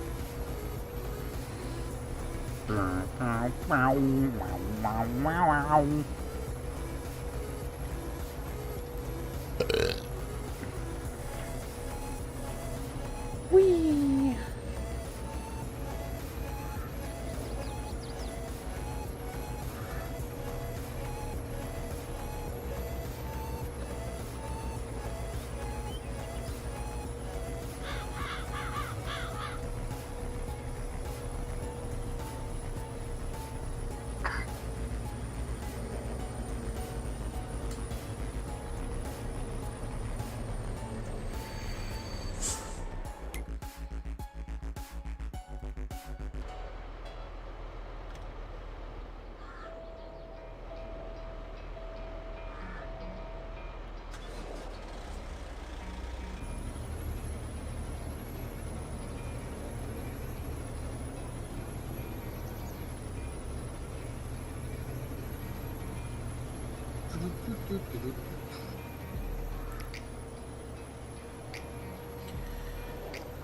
Oh, shit.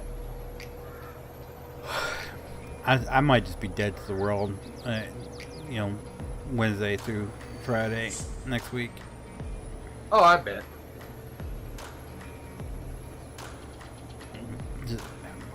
Here's a question. Have you ever used movers before? Well, kind of. Do you have to take your bed apart? Or do they do it? Well, when I say kind of, we had our own company and we just hired a bunch of temporary service people to come load up our trucks with our shit. It wasn't like technically a moving company. We just paid for temporary service. Okay.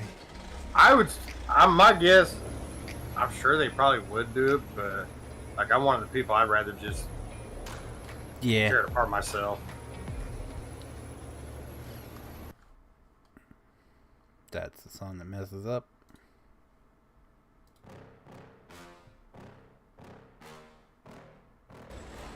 But that's See, like, my plan is they're supposed to be here between 9 and 10 that morning. So I'm thinking about getting up at 7 and just because I'm picking up the truck the night before. So I'm thinking about just getting up at 7 and loading all the shit that I want to move up. I didn't know if I'd take apart beds between then or not. Are you using your dash truck, I take it? Yeah. The old F-250. Or as I like to call her, a temperamental bitch. Ooh. I swear to, like, I can go out. Well, of course, it was cold that morning, so that could have played a factor. But there's times where I can go out there, and you got to disconnect the cables. If you don't disconnect cables, the glow plugs will drain the battery. There's something that's stuck on with the glow plugs that, for some reason, they just drain the damn battery. They don't shut off. So, go out there. You can put the cables on the battery, turn the key, I'll fire it up. Then there's other times, like the one time I actually depended on this thing starting, it took me 3.5 hours to get some bitch started. Oh, I know that feeling. Like I said, I call it the temperamental bitch. It used to be Big Red, now it's just temperamental bitch. Well, it is a Ford, so. Yep.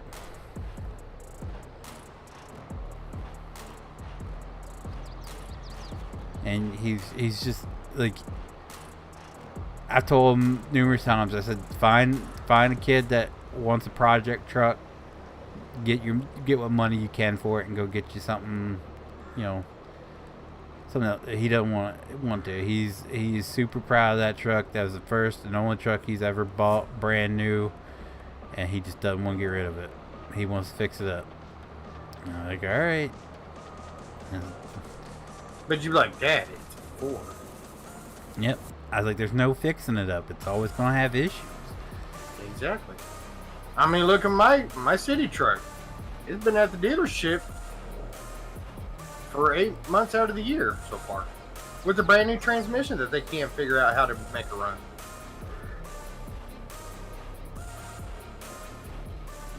Of course, they're kind of mad at me because I basically told their mechanic, I said, well, y'all special kind of special, ain't you?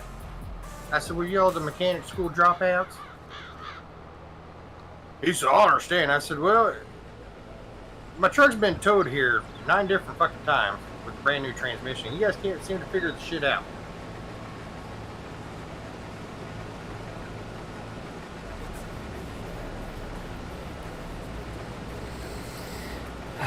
Everybody's like, oh, you're the best selling trucks. I was like, yeah, because you have to buy a new one every few years. The old ones won't work.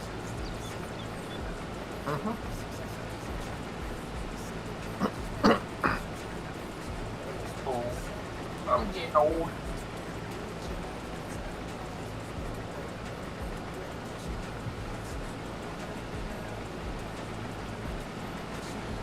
Man, he had a few problems with that Jeep, and he got rid of it quick.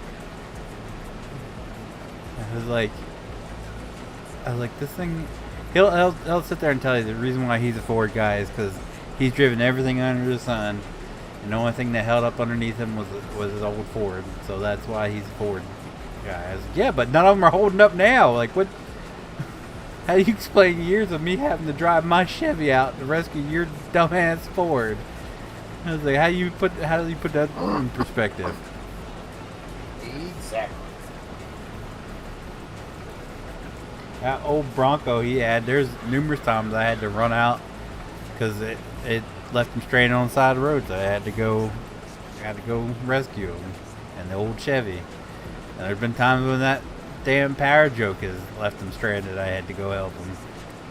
I think that's why he was so upset about me getting rid of that pickup truck, because I can't do what I did in the Chevy in that little car I got.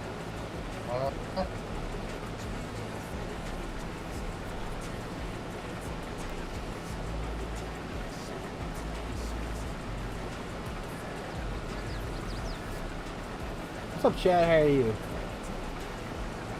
But God's coming, brother. Cummins, the Dodge part is the downfall because they can't build a truck. You know, I don't they mind couldn't build a Snapchat. truck. The one thing that pisses me off the most is when somebody feels the need to pull out their Snapchat and record an entire fucking concert. But they want their friends to know they were there. Oh my God, Taylor Swift is singing. Oh my God. And this is what I tell people. It's like, here's the deal. if I wanted to see them in concert, I'd have fucking bought tickets and go see them in concert. You're just mad you couldn't afford the Swiftie tickets. Well, you could not pay me enough to go see her. Now, I'm not putting Taylor Swift down because deep down, she's a pretty fucking badass chick. Like, the amount of money she's given to charity, and just like this tour she's only been on for 5 months. Dude, she gave her truck drivers and her bus driver, just those 3 alone, $800,000 bonus. That's not including the rest. What do they say? She gave up $5 million alone just to her crew and bonuses so far in the tour. Like, I mean, that's pretty fucking badass to take care of the people that's taking care of you. Yeah. And like, how much money has she made off of it? Well, that's what I'm saying though. Like, she's not afraid to give up some money. And it is though. She's big in charity. Like, she gives up a lot of fucking money for charity. But I mean, and like I said, I'm not putting her down. Other than she's obviously batshit crazy because she can't hold a boyfriend. But she's not that great of a singer at all. I will give her credit. I mean, I'm glad she finally realized she's not a country singer and went the direction she should have started out with. But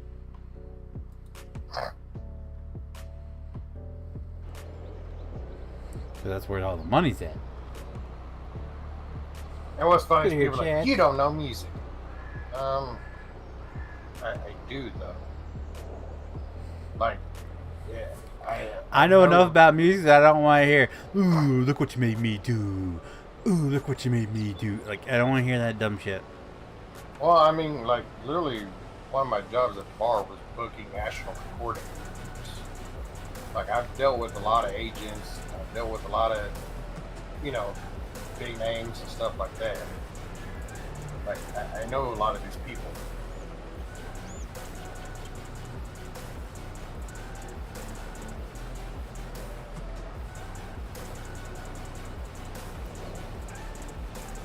Tell you what, I hate Florida Georgia Line more after last Saturday. Oh, I hate them already. I hated him too, but I hate what's his name, Tyler Hubbard. I hate him even Yep. more. Kind of a douchebag, ain't he? The concert got pushed back an hour, and so like we promised the youngest one that we would we'd go watch the fireworks. So fireworks start when Lainey Wilson performed. Fireworks started around 9:52. Now, see, she'd be the only reason I'd want to go. Yeah, I wouldn't mind seeing her in concert, but when she played, it was that Wednesday. Fireworks started at 9:52. This guy, so we went back around there around 9:30. This guy played long after 10, and they told us, like, my wife messaged him asking if fireworks are still going off at 10 because they pushed the concert back an hour, and they said, yep, fireworks still going off at 10. This guy played well long after 10, and I was like, I looked up his set list. I was like, let's see what his set list is, see what song, if we have a while or what. And this dude was kind of like all over his set list, and I was like, all right, this guy is a douche, big douchebag. Now, see, the bad thing about musicians, though, especially big bands, is like they'll have a set list. But very few of them actually go off that fucking set list. I mean, they'll perform like every song that's on that set list, but just not in the order they got it down. That's weird. Well, most of the ones I've seen, they have a set list and that's what they go by. Well, a lot of good bands, like older bands that's been around for 30, 40 years, a lot of the reason they do it is because they'll start off following the playlist. They kind of see how the crowd's reacting. I can see if you have like a giant catalog, like well, like that's on the what I mean. ground like Metallica, like just throwing in, like switching it up and playing another song, because that's like you kind of want to play all the songs live. Yeah, and that's what I'm talking about. So switching it up and just adding, changing a couple songs here and there. But Jesus like Christ, this guy was all over like the place. Yeah, like big bands like that. That's what I'm talking about. Like big bands like that. A lot of times they don't follow their set list just because a lot of times now obviously they got their certain songs that they're going to play no matter what. That's just how it is. But a lot of times, they feed off the crowd. They're like, okay, how's this crowd reacting? Is this kind of is this a crowd that's going to enjoy more of the slower stuff, or is this going to be a crowd that enjoys more of the heavier stuff? So they'll feed off it. If they feel like it's heavier, they're going to start playing a lot heavier songs. Whereas they have a couple slow songs or something like that in the set list. They'll just throw them out. They're like, hey, this is a crowd that's like ready to fucking rock. The best part of it though was he played a song, and because we could see the back of the stage from where we were at, like it was off in the distance, but he played a song and then everything went dark, and just out of the blue you hear, I love you, Tyler! Girl screaming at the concert. We heard her all the way back where we were at. I was like, damn, I said that. I think he heard you. Dude, like it's so weird. Like, so a buddy of mine, well, I guess he's a friend of mine too, is the manager of Sawyer Brown. Dude, I Of course, love Sawyer Brown. Sawyer Brown loves St. Joe. Like, they've actually filmed 3 videos in St. Joe. They absolutely love it here. Don't ask me why, they just do. But we became very good friends with their manager, and over the years we've got to know Mark and all the guys, and Hobie and all them. But it's funny, there's always one girl, and I don't know what her name is, but there's one girl that goes to every single concert every time they're in St. Joe. And I don't know if she just has bad timing or what, but you can always hear her screaming, like at the top of the lungs during the song, but every time, like as soon as the song gets done and it goes silent, she's like, I wanna fuck you more! Every concert. It's like, you have like the worst timing ever. And everybody knows the same girl because as soon as she says it, like, she just buries her face and walks out.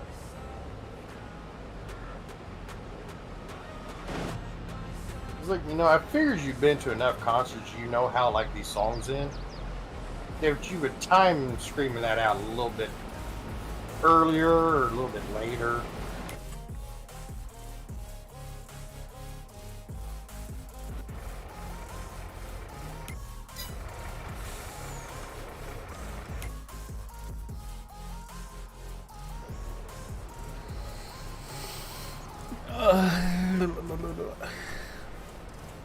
Don't be doing that, motherfucker. I'm tired. Hey, man, same. Alright, baby boo. Same, man, same. Dude, this sucks. Like, we spent almost all spring, the wet time of our year, spring and early summer, dry as fuck. Like, no rain, ever. Now we're trying to get into our busy season of getting paint and shit done, stuff, outdoor stuff that we really need perfect weather to do. And now it just wants to storm and damage shit and rain all the time.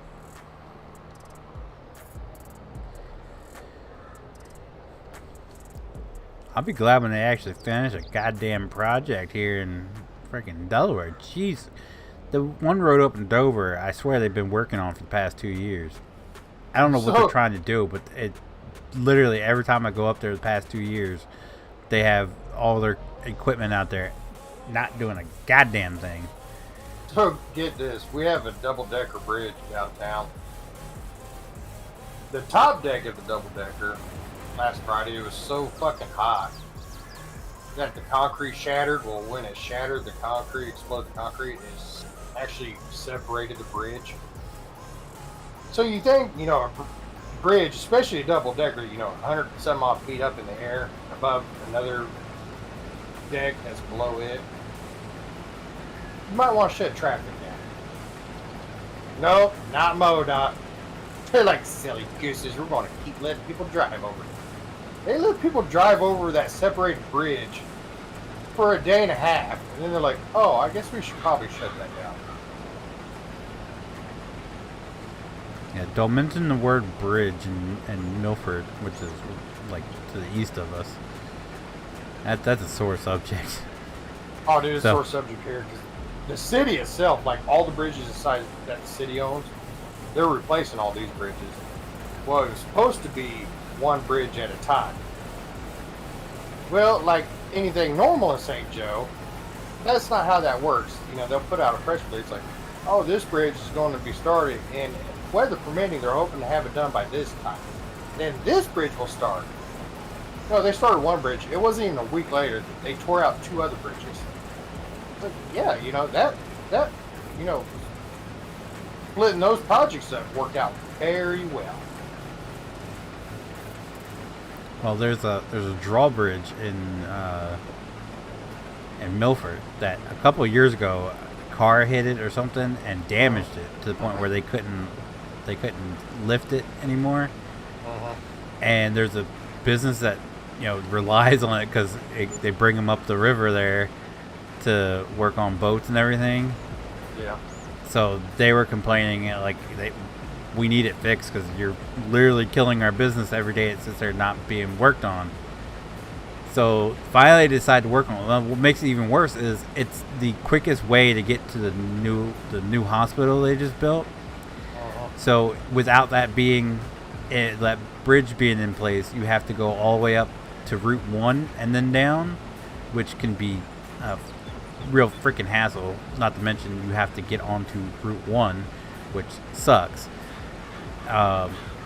Or you have to go all the way downtown and go in the back way, which also sucks, having to drive downtown Milford. Especially with these ambulances trying to get to the hospital quick. So they finally decided they were going to work on the bridge. Well, it's been closed since, I think, October. They've had this bridge closed and it's still not open yet. And everybody was like, saw what happened up in Philadelphia with that, the part of I-95 collapsing, and how they already got it reopened for traffic. And they're like, what the fuck? You can't get this bridge got back up and going yet? It's anytime you mention anything about road work in Milford, oh my god, you're gonna get at least 50 people complaining about the bridge being shut down. Well, that's like what's funny is, so there's one bridge that goes from St. Joe into Kansas.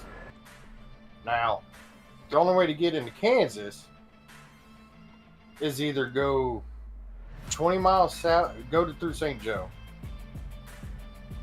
go all the way up to Rulo, Nebraska, which is a 45-minute drive north. You cross in Nebraska and then come down into Kansas. Or you go all the way to Atchison, which is a 20-minute drive in the regular. Now, mind you, these are regular vehicle drive. Go down to Atchison, cross the river, and then come back up. So knowing this, what do they do right before harvest season? Knowing that big-ass combines are going back and forth and all this big equipment are going, they shut a lane down going each direction. So you only have a 10-foot wide space to drive in a lane. Right before harvest season. And a lot of farmers have land in Missouri and Kansas. So they rely on that bridge. So now all these farmers that live in Missouri that but farming on the other side of the river now has to drive 20 minutes or 20 miles in their combine all the way down to Atchison, cross that bridge, then drive 20 miles all the way back up. Oh yeah, I think every farmer that did that wanted to kill all the infrastructure workers. Because awesome. Then not only was it harvest time, lover. then winter comes on, they're like, oh shoot, we're running late. We're not going to be able to finish this project until spring. So everyone's like, okay, we'll open both lanes out. Nope. That company jetted back to St. Louis in a heartbeat, left everything closed off, left all their machines and everything, jetted straight back. So springtime comes, now all these farmers have to plant and all that stuff. Guess what? I have to go 20 miles south, cross the river, drive 20 miles back up north. They just finally got it reopened. I said, it's probably a good thing, because if they had to do another harvest season going that way, they'd probably blow the bridge up.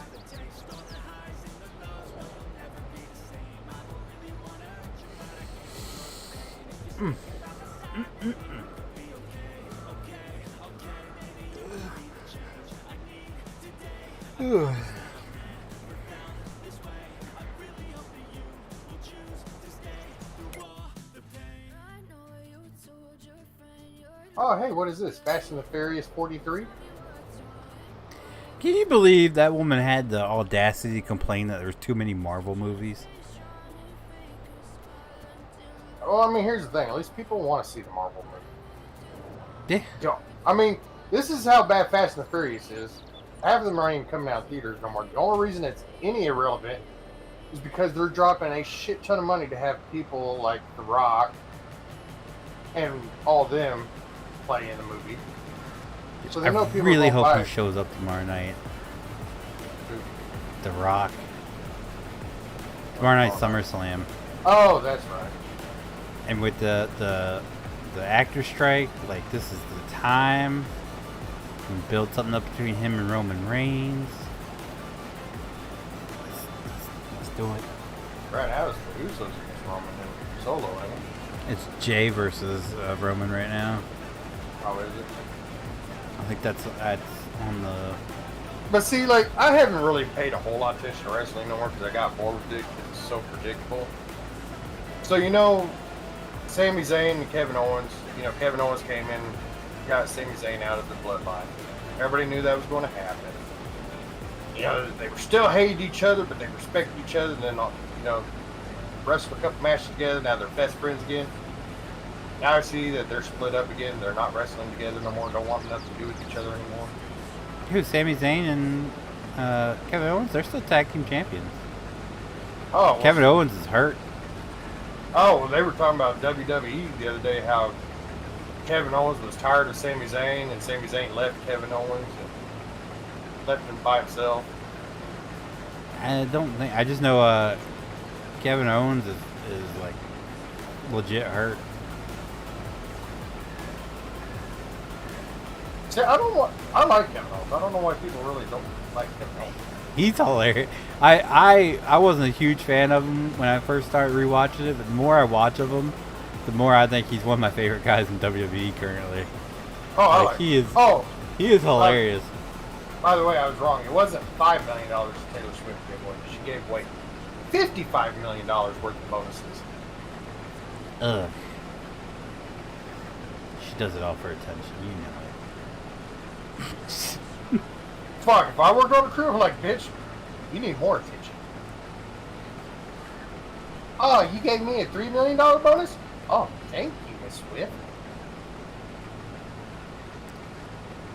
I can't stand her music, but I'd work for her for the $3 million bonus. Shit, I'd be like, you want?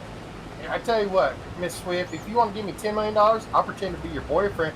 Then I'll break up with you so you can create more songs. I'll tell everybody it was my fault. That's an extra 3? Okay, yeah, sign me up. I'd be like, I cheated on her with her mate. Oh no! Now we know you're lying. She ain't got no friends. No, her maid, like Oh, the I maid thought in you the said house. her mate. Like, Oh no. I was like, yeah, no, now we know you're lying. Yeah, you even got pictures of it, just in the linen closet with the maid. It's just like some random woman I paid to put a maid dress on. I'm like, hey, Kendra Taylor Swift's maid. She's like, but I'm not. It's like, the bitch has got like 400 of them. She don't know. Look, she's gonna pay me $15 million if I pretend to be in a relationship with her and then cheat on her. I'll give you 1 if you just put this dress on. Oh, see, you're being too nice. I just give the bitch $1,000. It's like, here's $1,000. Put a dress on. You pay me for sex? No, dear God, no. Just put the fucking dress on. Shut up. Have you looked in the mirror lately? You're If lucky I go- you're getting that much. Yeah. If I was paying you to be a hooker, I'd only give you 50 cents, bitch. If I wouldn't get some out of this, you wouldn't get anything. You'd be paying me. Exactly.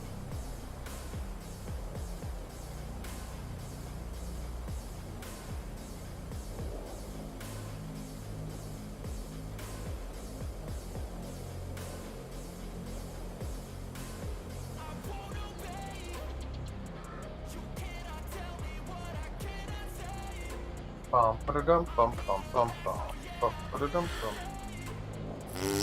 Oh, what's up, Chadrick? I hope that's what Chad's for. Short for Chadrick. Chadrick. Yeah. Almost every Chad I know, Chadrickton the Third. almost every Chad that I know, their real name is Chadrick.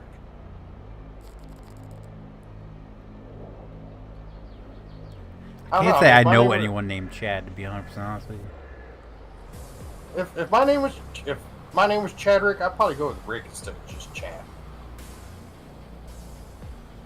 Because then I could be Dick too. Or you just be Rick. Oh well, no. See, I don't understand because like Rick is short for rich, Richard too. But I know a lot of Richards that like to be called Dick. Yeah, I don't Which understand how that came to be. yeah. Like, Who the fuck would be like, I hate Rick so much, I'd rather be called Dick. What? You'd rather be called a male genitalia instead of Rick. there had to be one guy named Richard that was a gigantic, just Dick to everybody, and everybody just called him Dick, and then everybody that was named Richard just kind of thought that that was like a shortened version of Richard or something, because that's the only one that does not make any sense to me. Just like how, like, you know, anybody named Karen is supposed to be like automatically like insane. Yeah, one of the nicest people I know is named Karen though. That's Yeah, crazy. I know a Karen, and she's fucking awesome. Yeah, Miss Karen like, is not only is she an amazing human being, but she survived breast cancer twice. She's Yeah, a fantastic human being, and she never complained once. The Karen I know, I was like, how's this whole Karen thing going for? She goes, just call me Susan, I guess. Well, it doesn't make any sense, because like the I was like, what? She goes, I hate my name Karen. She goes, I don't want to be called Karen no more. She goes, just call me. She goes, you know what? Call me George at this point. I really don't care. Just call me fucking George. Just call me anything but Karen. But what doesn't make any sense about this is they chose the name Karen, but like the mascot of Karen is Kate Goslin. Like, why not just call him Kate? Like, it sounds so much better. Oh, you're a Kate, aren't you? You know, instead of a Karen. I don't know, but I hate when my daughter, like, she'll do something annoying. She's like, Daddy, do I need to become a Karen? It's like, no, dear God, just saying the name Karen is annoying. I'd be like, do you want me to cut your hair real short? I'd like to speak to your manager. I am your manager. Grandma! Yeah. Could you imagine the Karen buying a porno and not being satisfied with this? She calls it a porn company. Trying to return it to the store. Man, there's human fluid on this. We can't accept that. You going to? I was not satisfied. But Well, as drippy as this case is, that I say you're lying. that You was called my me a liar? husband. That is my husband's juice. That would be something Karen would do. Like, she would take the DVD back to the store and complain because her husband bought it without her permission. She brings back that Playboy magazine that the pages are Pages stuck. all stuck together. I like to return this. What's wrong? Well, the pages won't come apart. Eee. I Well- heard there's a really good sale on page 14. I tried to read my husband's magazine, and all the pages with where it's talking about centerfolds were stuck together. I don't understand it. So you All I could remember do was read the articles. you remember the magazine Cosmopolitan? I don't know if Yeah. that still exists or I not. think it's still a thing. Is it? It was up Dude, to a I'm- couple of years ago. I know that much. Dude, I remember that being like the poor man's Playboy magazine. The hell? Oh, because they would talk about like sex moves and shit. And they would like, it was kind of like Playboy. Like they would feature like a sexy ass woman, but she'd be wearing a bikini. Like, no, I thought it was like Maxim or something like that. Yeah, Maximum, but Maximum was kind of expensive too. At Cosmopolitan, if I remember right, because my sister used to buy it all the time. It was like just a couple bucks, I think. But like, I hear my buddies like, "Oh man, did you like read that thing in Cosmopolitan? Like all these sex things." It's like, isn't that like a woman's magazine? Dudes read it too, man. Like, there's pictures of sexy women. Like, okay, but so does Playboy? They're like, man, that shit's too expensive. I was like, okay, well, save up your money and have somebody go buy one for you.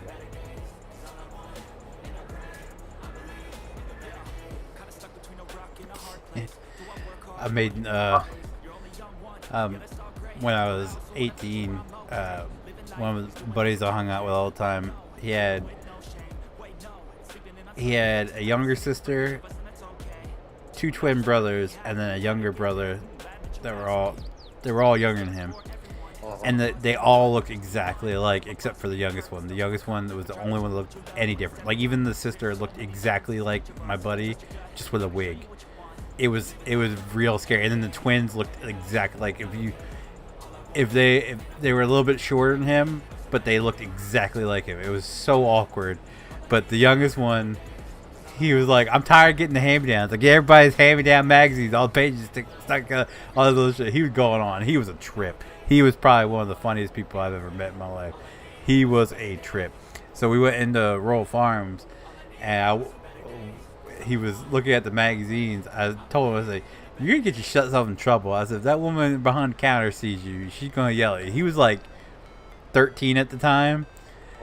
And he was like, buy me one. I'm like, what? He goes, buy me my first nudie mag that's not hand-me-down. Are you shitting me right now? And about that time, my buddy, his older brother, come over, and he goes, is he trying to talk you into buying him one? I was like, yeah. He goes, he does it every time we're in here. He tries to talk me into one. I said, your brother won't buy you one? Nope. I was like, all right, I got you. I was like, which one you like? And he pointed out one that came with a free DVD. And I was like, I said, you're going to get me in trouble. And his brother was like, I won't tell Dad if you give me the DVD. And he goes, sold. So I buy it. And the older brother takes the CD. And he makes off the magazine. He's in the back seat looking at it as we're driving back to their place. And we go past the chicken farm. And then he starts complaining. And we're like, what's wrong with you? And he is like, fucking chicken shit. Ruined it for me. I can't have a boner with chicken shit and smell them in here. I was like, you're in a truck full of dudes. You shouldn't be getting a boner in a truck full of dudes. So I turned 18 a couple months before my buddy did. So as a joke, because Girls Gone Wild was still a big thing. I was like, oh shit, like I'm 18, I can buy porn. I said, I'm gonna fuck with my buddy. I said, I'm gonna buy this Girl Gone Wild DVD.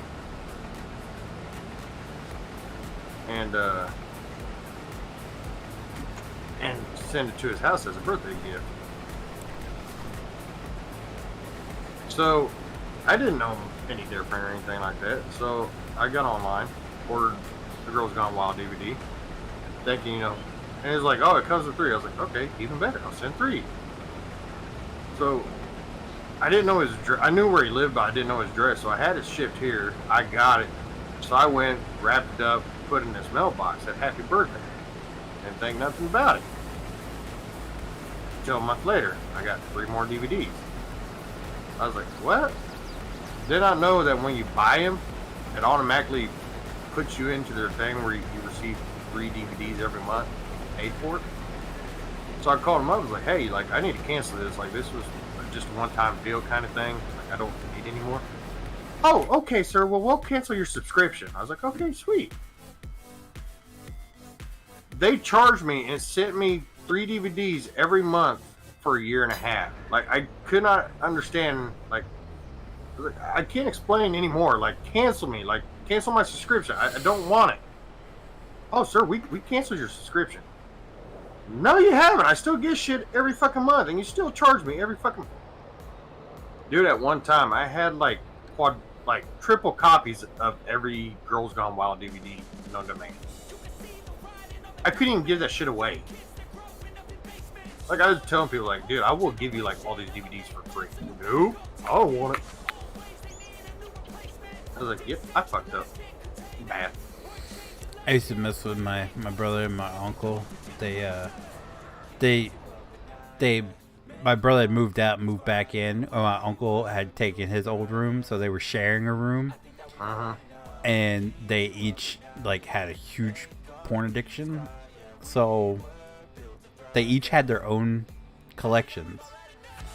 Like my brother kept his in the drawer, and my uncle kept his in this little disc holder thing. So I would always go in there and I'd switch them all around, like put some of my uncles in the cases of my brothers and switch my brother's cases around and everything. And I would just sit back and watch the hilarity ensue when they couldn't find the ones that they wanted and they start arguing. It's hilarious.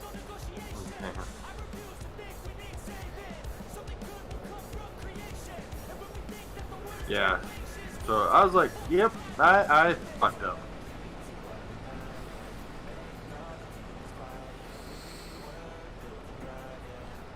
And then when so my brother, it was a little ass bedroom. My brother decided he wanted to install surround sound in their bedroom.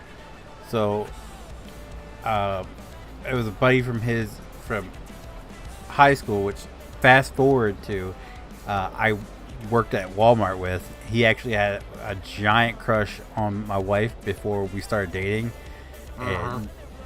and they relentlessly made fun of him that his buddy's little brother stole his woman, and like he refuses to even acknowledge my presence when I go in there still to this day. But he is the literal definition of a 40-year-old virgin. He is 40 years old and has never done anything with a woman. And I remember the first time he saw, because my when they were setting up the surround sound, my brother turned on the DVD player, and when his name was Mike, when Mike went to see if it was like he had the surround sound working, he turned on the TV. It was just a Girls Gone Wild video, and he was just staring at it, and it was like, wow. And it's the first time he'd ever seen. See, I would imagine he went home and subscribed, because he was just like staring, drooling at the screen for like a good 5 minutes.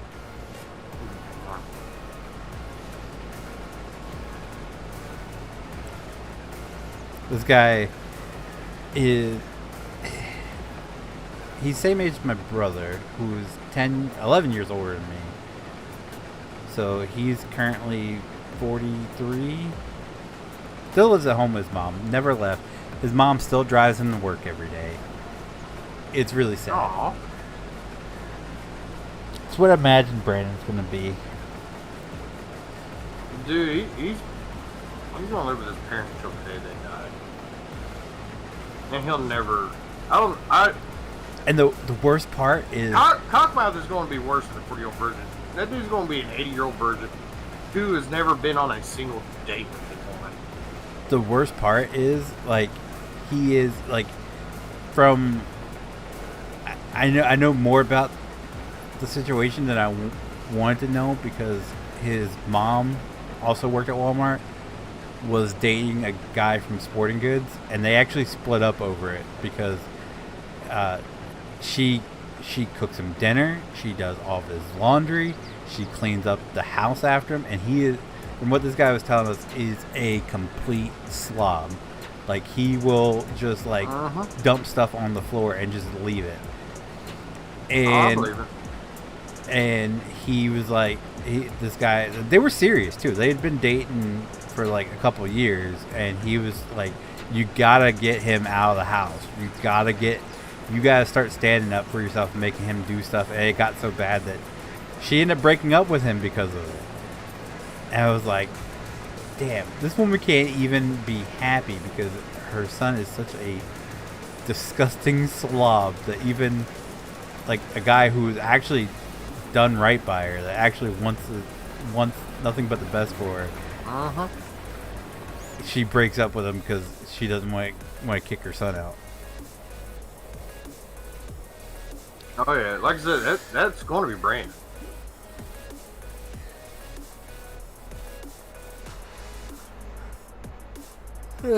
But see, the bad part is, I don't know if I missed as much you, as Sean, I hate but hello, how are Cockmouth, you? it's not all his fault. When the parents What the hell is that guy doing? don't make you go out and work and shit like that, and baby you, it's going to happen.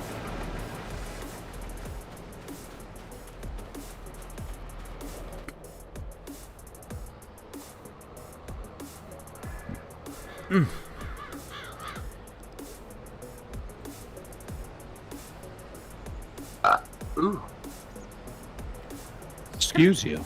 Oh, Thank good evening, sir. Oh, good evening. Yeah, good. I'm shocked you're here early. Well, I tried to make an appearance. Oh, look at you. Oh, Came home. don't I worry. figured you're ending early. Might as well. Well, I got on my computer. I just got done putting groceries away, and I sat down. This asshole it'll comes be- in and's like, "Are you okay?" Well, like I sit down, like I was like, oh well, it's a couple more hours before Phoenix starts. And then like I see a notification in Discord. I was like, oh, like Feather must put up a video, and then it says Phoenix Feather is now live streaming. I was like, wait, what the fuck? Like I'm looking at the time. It's like 5:14 my time. I was like, huh? It's like there's got to be something wrong. And then I seen him in voice chat, so I was like, I gotta make sure my buddy's okay. I streamed yesterday too early, cause Well, I seen that, but I was like, because I noticed you did. Oh yeah, Red that's a Truck special Simulator. occasion. Yeah, so I was like, okay, well, like, Well- he just got the DLC and stuff. So like, Yeah, that's special fine. occasion. the plan was to do it Saturday night. Like that was my whole goal. It was like we're gonna do some trucking Saturday night. And my wife was like, "Hey, when's the next pay-per-view?" I was like, "Ah, that's a good question." I was like, "Oh shit, SummerSlam is this Saturday," and I was like, "Well." I was like, I'll just stream tonight instead if that's okay with you. And she's like, it's Thursday. I said, shit, that's PJ's streaming night. I was like, all right, well then, I'll just stream now. And then I just started streaming. So, finish packing up Saturday night and watch some wrestling. I don't give a shit. You can stream on Thursday nights. I don't really have anything. I I don't have anything. did you miss what I said earlier? Fuck it, I'll stream Thursday nights. I think I caught That part I've of it. been playing Payday today, and I'm caught up to you. Well, that's not surprising. I I figured you would have level- surpassed me by now. I'm level 29 now, and I okay. unlocked a bunch of shit. I've just been working on. I've been doing the career stuff, and Yeah. the saw, hands down, should have been like the first thing I bought. That thing is so amazing. So you just use that and a pistol? Yeah. For anything that involves breaking into like safety deposit boxes, saw always. Yeah. And cause I've saved up. The last one I did, I bought a submachine gun for my secondary. You can also buy a saw for your secondary as well, but you can't reload it. That's the downfall. If you buy Yeah. it for your main weapon, you can reload it, which is necessary because that thing, I think it does like 5 boxes before it runs out of ammo. Mm-hmm. So you get like 3 rounds of it, and then you have to I did the ammo drop. So if you do the ammo drop, you can refill the ammo on it, whereas in the secondary you can't do it. So game changer though. That thing is amazing. You just look at it and just click it, and it opens the case right up. So, questions for you, Mr. PJs. Mm-hmm. How much was the game? $10. Oh, okay. Yeah. Yeah. I Except might- my only experience with it was, like, I got it because it was VR. So I think I had, by the time Phoenix and I started playing it last night, when I opened the game up, I had 5 hours total on it. So and 4 of that was spent, like, trying to figure out how to like fucking move play it. in VR. Yeah. And, like, shoot stuff accurately. So I know, Phoenix, you probably know more about the game than I do now. Oh, I've been having a blast playing it. Yeah. Because I was telling him, I said, me and Jackass got it together one time we played it, and I was like, I just never really did get into it. But, It's not bad. I mean, I I, was think like, if you yeah, have more people in it. yeah, I said it saw it to him. I said, So Because AI is Keeping up on useless. my- the AI did a whole lot more work when I was just playing by myself Yeah. than what it did Yeah, last yeah. night. I know. And I've learned that you can, if you throw, like, you know how you gotta collect the bags. If you throw the bags at the at your AI guys, they'll actually carry them around, and you just yank it off of them Yeah. whenever you're Alright. ready See, to turn man, it you in. already learned more about this. Yeah, I did the same bank mission we did with the saw, and I think I finished it in like 10 minutes. Yeah. I was just because they can take all the heat for you. Yeah, and they're like, but for whatever reason, there's like a different dynamic if there's 2 people in there. they were mowing down those shield guys too, which I was like, holy shit! Why weren't you doing this shit last night? Right?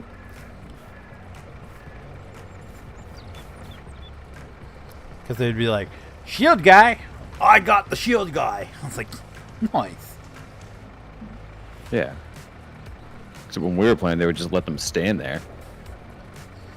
Yeah, they were letting them run right past them and just like beat the crap out of me while I was trying to break into those boxes. Yep. For my jewelry store setup, I got a shotgun now too, and that thing's one shot on the gun. So you just run up to him, pow, dead. Oh damn. Yeah, I wasted all my money. I got the don't get an LMG. Like, just terrible decision on my part. It was like $700,000, and you can't aim with it at all. There's no aiming, so you just like spray and pray. So I'm essentially starting over with money because I can't even use it. I used it You in can the sell first. it, you know that, right? Oh yeah, that's right. I blew my mind last night when I figured that out. I was like, I bought another weapon. I was like, I should not have bought that. I was like, wait, I can sell that? Give me money, money, money.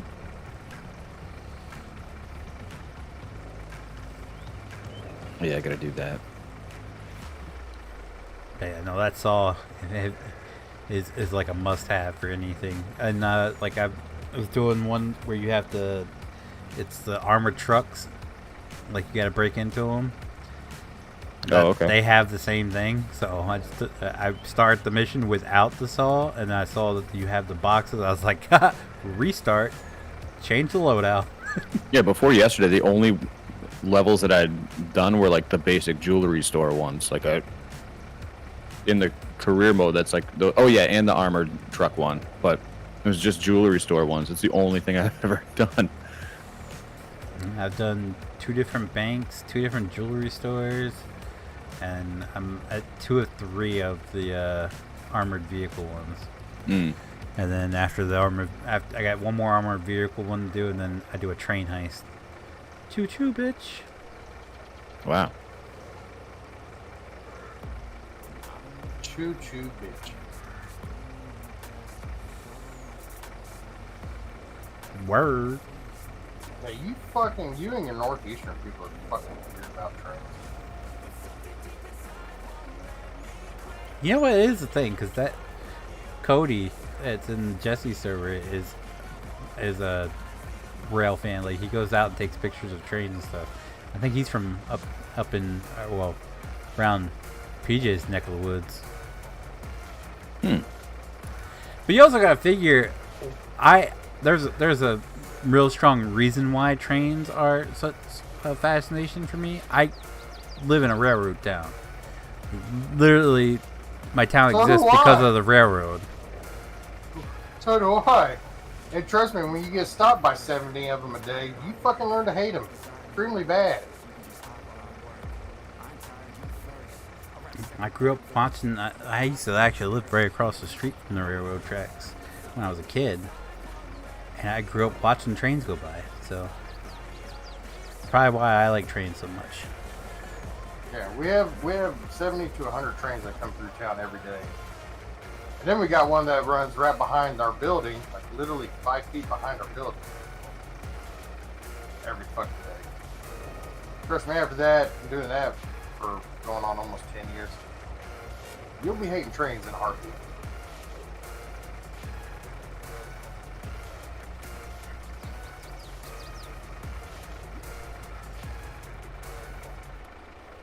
The only time a train's cool is when it hits a semi hauling bacon. Oh, that'd be kind of awesome. A big Yeah, explosion. Oh no, you don't want All we got in- bacon. All we got was a train that hit a cucumber truck. Oh no, we had a train that hit a semi hauling shredded or diced up bacon. Dude, fucking, I took off like 30 boxes of them. And each box had a 5-pound bag of shredded bacon. Best bacon in the world.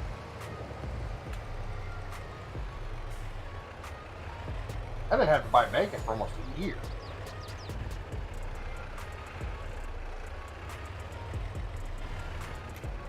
Which kind of sucked, because then you get spoiled with having free bacon. Then when you finally ran out of the bacon, you actually had to go to the store to the bacon. You realize bacon went up like $5 more than what it was the last time you bought bacon.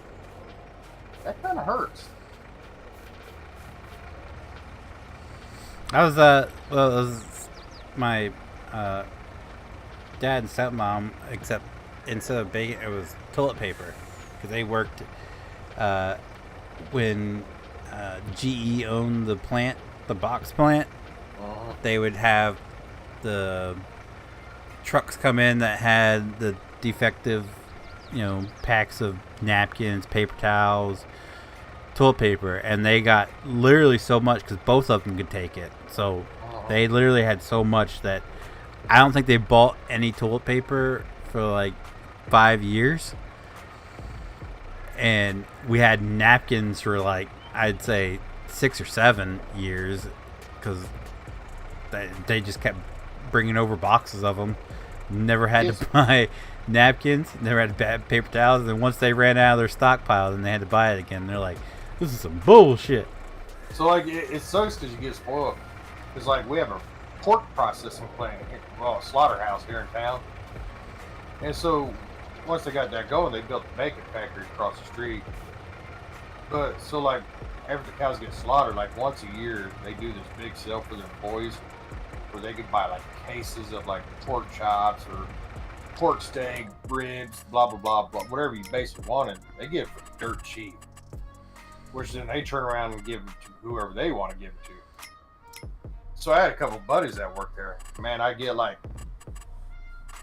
200 pounds of pig from each one.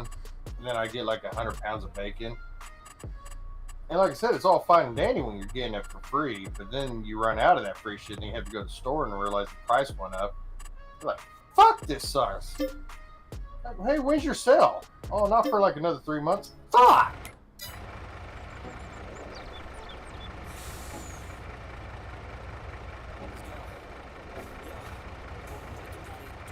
Like, I hate being broke.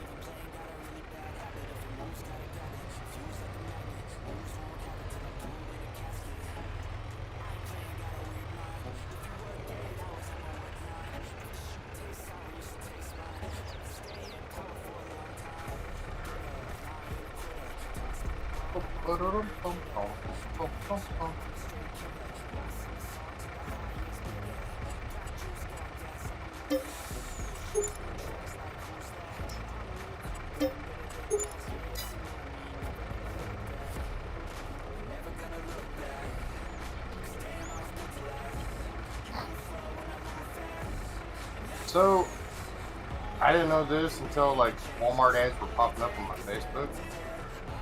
Walmart literally sells everything. Mm-hmm.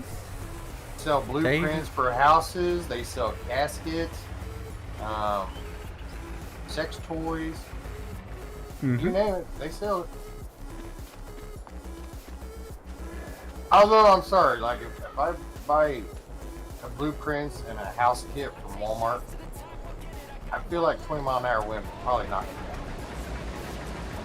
down. Walmart sells tiny homes now. Oh no, this wasn't a tiny home blueprint. I'm just saying they sell actually tiny homes now. Like, yeah, and I also feel like, finding a casket from them probably wouldn't be the best idea. Like, I feel like pick up my casket and carry it and my body would just fall out the bottom.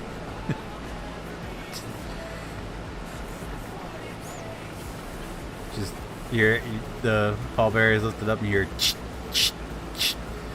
and you come rolling out. I'm back, bitches! Yeah. Be there, you get to the funeral. Well, no, I guess they get to the funeral site. they put your casket on that thing that holds your casket up, and then slowly lifts it out, and your body just falls out from underneath it. Picture goes, well, at least he's down there. That's like the I think you should leave skit. Sees that? That's where that TikTok thing came from, where it's like, I didn't do shit. So it's from, he produces a show on some like really poorly funded TV channel, and it's like, people falling out of the bottoms of caskets. And they're canceling it, and so he's like complaining about them canceling it. But that's the whole concept of the show, like falling out the bottom of caskets. Like half the people are naked. You know, I got to thinking, Feenix, you still watch that Jason Banks comedy on TikTok? Every now and then. Dude, I feel like he created a show with his characters. Yeah, for sure. But like, I was watching, he was showing clips of his comedy, stand-up comedy. He's like, man, he goes, I just learned something the other day that I thought I'd never be. He goes, I always screw up, swearing up and down. I would never be a snitch. Well, guess what? I'll be a fucking snitch. And he was like, oh, he's like, no, hear me out. He goes, man, I was watching the news the other day. They're talking about this. They had a $50,000 reward out for this guy who had a warrant out for his arrest. Well, that guy was my brother. He said, so I went to my brother's house. He said, hey, brother, what's up? He goes, yeah, man, I'm going to need you to stand up and put your hands behind your back. I got to take you in for 50 grand. He said, I'd be a horrible snitch. He goes, I don't even care if it's me they want. For 50 grand, he goes, I'll call the cops myself. Hey, I'm at home now. Yeah, behind the couch. Make sure you hurry. Have you watched Kevin Hart's new stand-up?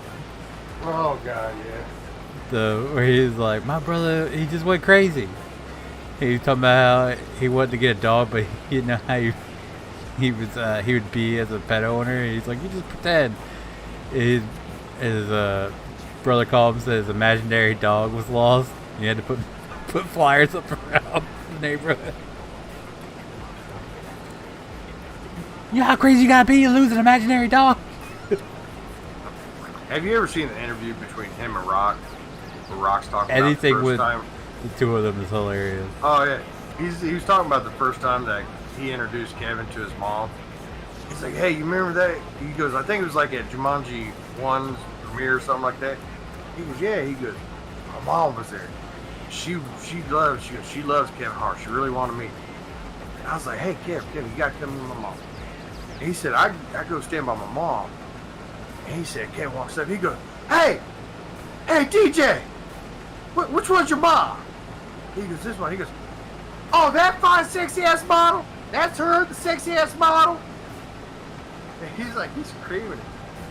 And he's like, but you know what? He goes, it's funny. He goes, you know, I got to say thank you. He goes, you made my mom feel like 1,000 years younger than what she is. He goes, wait a minute. Did you just call your mom fucking old? And Dwayne goes, oh, no. That's not what I was saying. I still think one of the best ones was the tortilla challenge between them. Oh my God. Kevin Hart smacked him with the tortilla. The Rock goes, mmm. And then as soon as Kevin Hart loses, he spits the water out. Oh, game over. Dude, I love the one where they do the interview with each other, but they imitate each other. The one where they ask is like, how tall is Kevin in real life? And The Rock is like, do I be a dick and make fun of you? Or he's like, because I'm your best friend. I know how tall you actually are. He says, so do I be a dick and make up one? Or do I, tell your actual height? And Kevin Hart's like, well, the question was my actual height. So tell him the actual height. Don't be. He's like, all right, Kevin Hart's 5'4". What the fuck? I think the funny one is where Kevin was doing like TikTok live. Fucking Dwayne Johnson gets on and says so. He talks about smacking him in the head. He goes, I'm gonna teabag you with that big ass forehead. And the best part was Kevin Hart fucking cracked himself up so fucking hard that he was laughing harder than anybody else.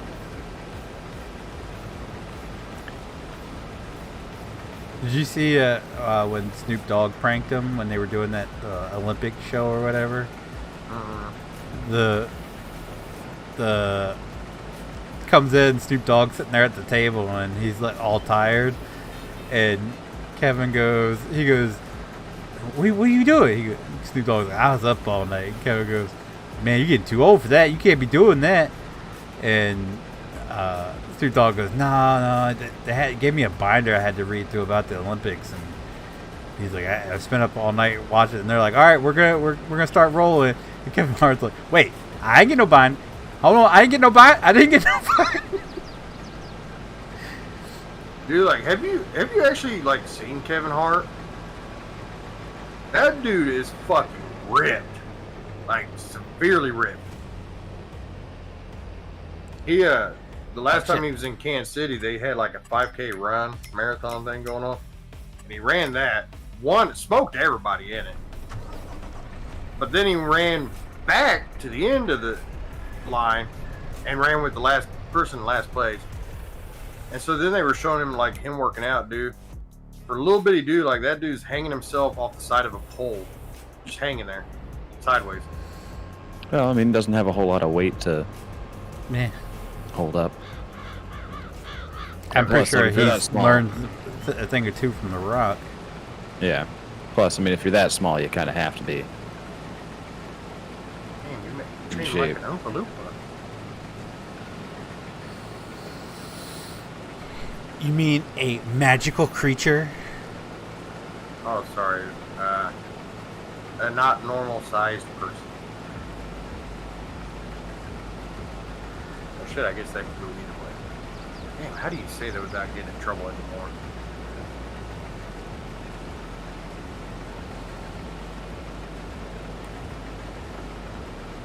Ooh, my food's here. I'll be right back. I like food.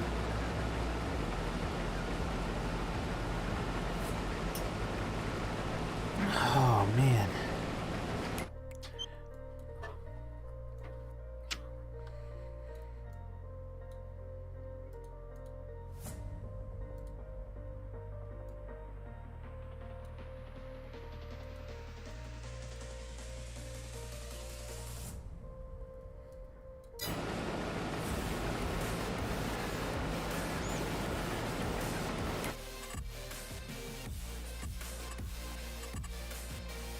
What the hell is that? Oh, header.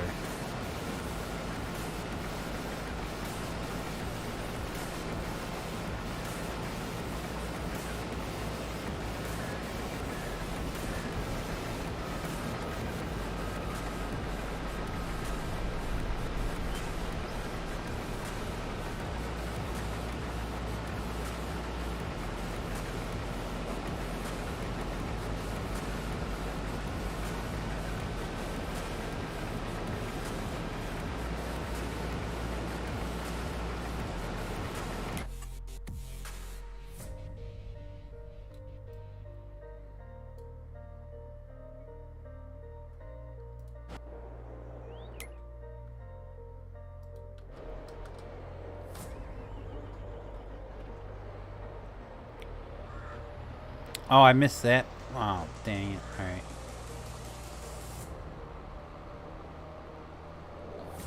I missed that whole section there. The hell?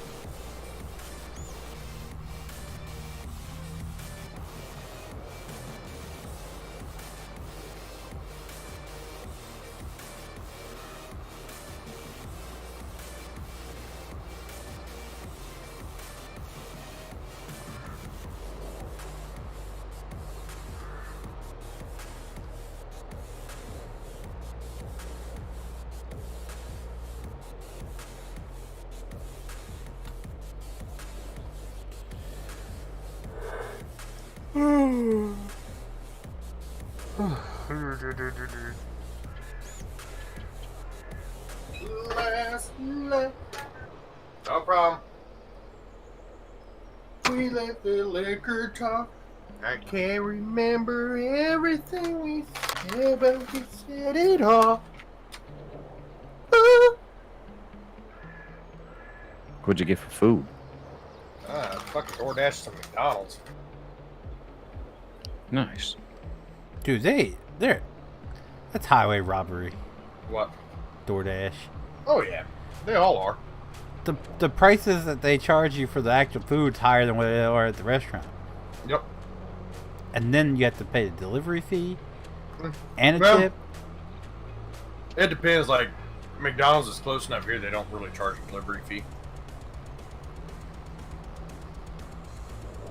The only thing, it's the only way to get a Mr. Beast burger, and I've heard nothing but good things about Mr. Beast burgers. Have you not seen the lawsuit? No. Mr. Beast is suing the parent or the sister company or whatever that he teamed up with because they have received the worst reviews of any restaurant in the United States of America, and he's pissed. Everyone I've heard talk about Mr. Beast burger, they're always talking about how good it is. Is that a restaurant? No, it's like, so Well, It's all it like is, McDonald's but special. it No. is. It is. The only way to It's- get it is DoorDash. yeah, you have to order it through DoorDash, and there's a restaurant that will make it local. They call it. Yeah, they call it ghost restaurant. So basically, Oh yeah, I know those. Yeah, yeah, that's like basically Ghost what it is. Kitchen. Yeah. Yeah. I know the one they got here in town. The cheeseburgers are absolutely disgusting.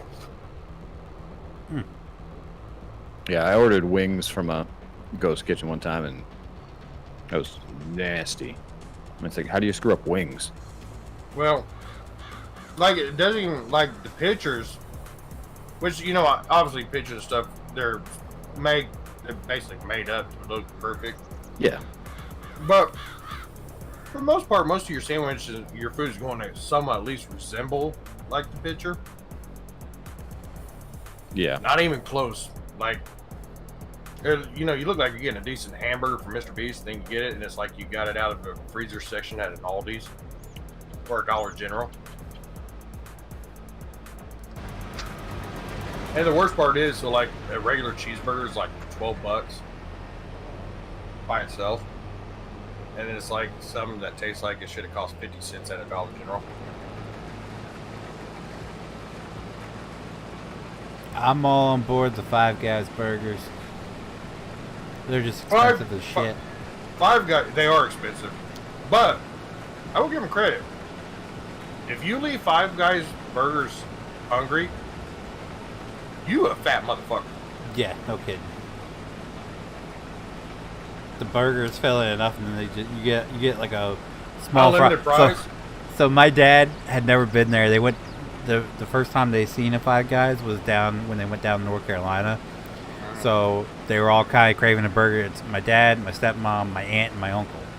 All right, they're all craving Five Guys, and then they're looking at the menu like, damn, this shit's expensive.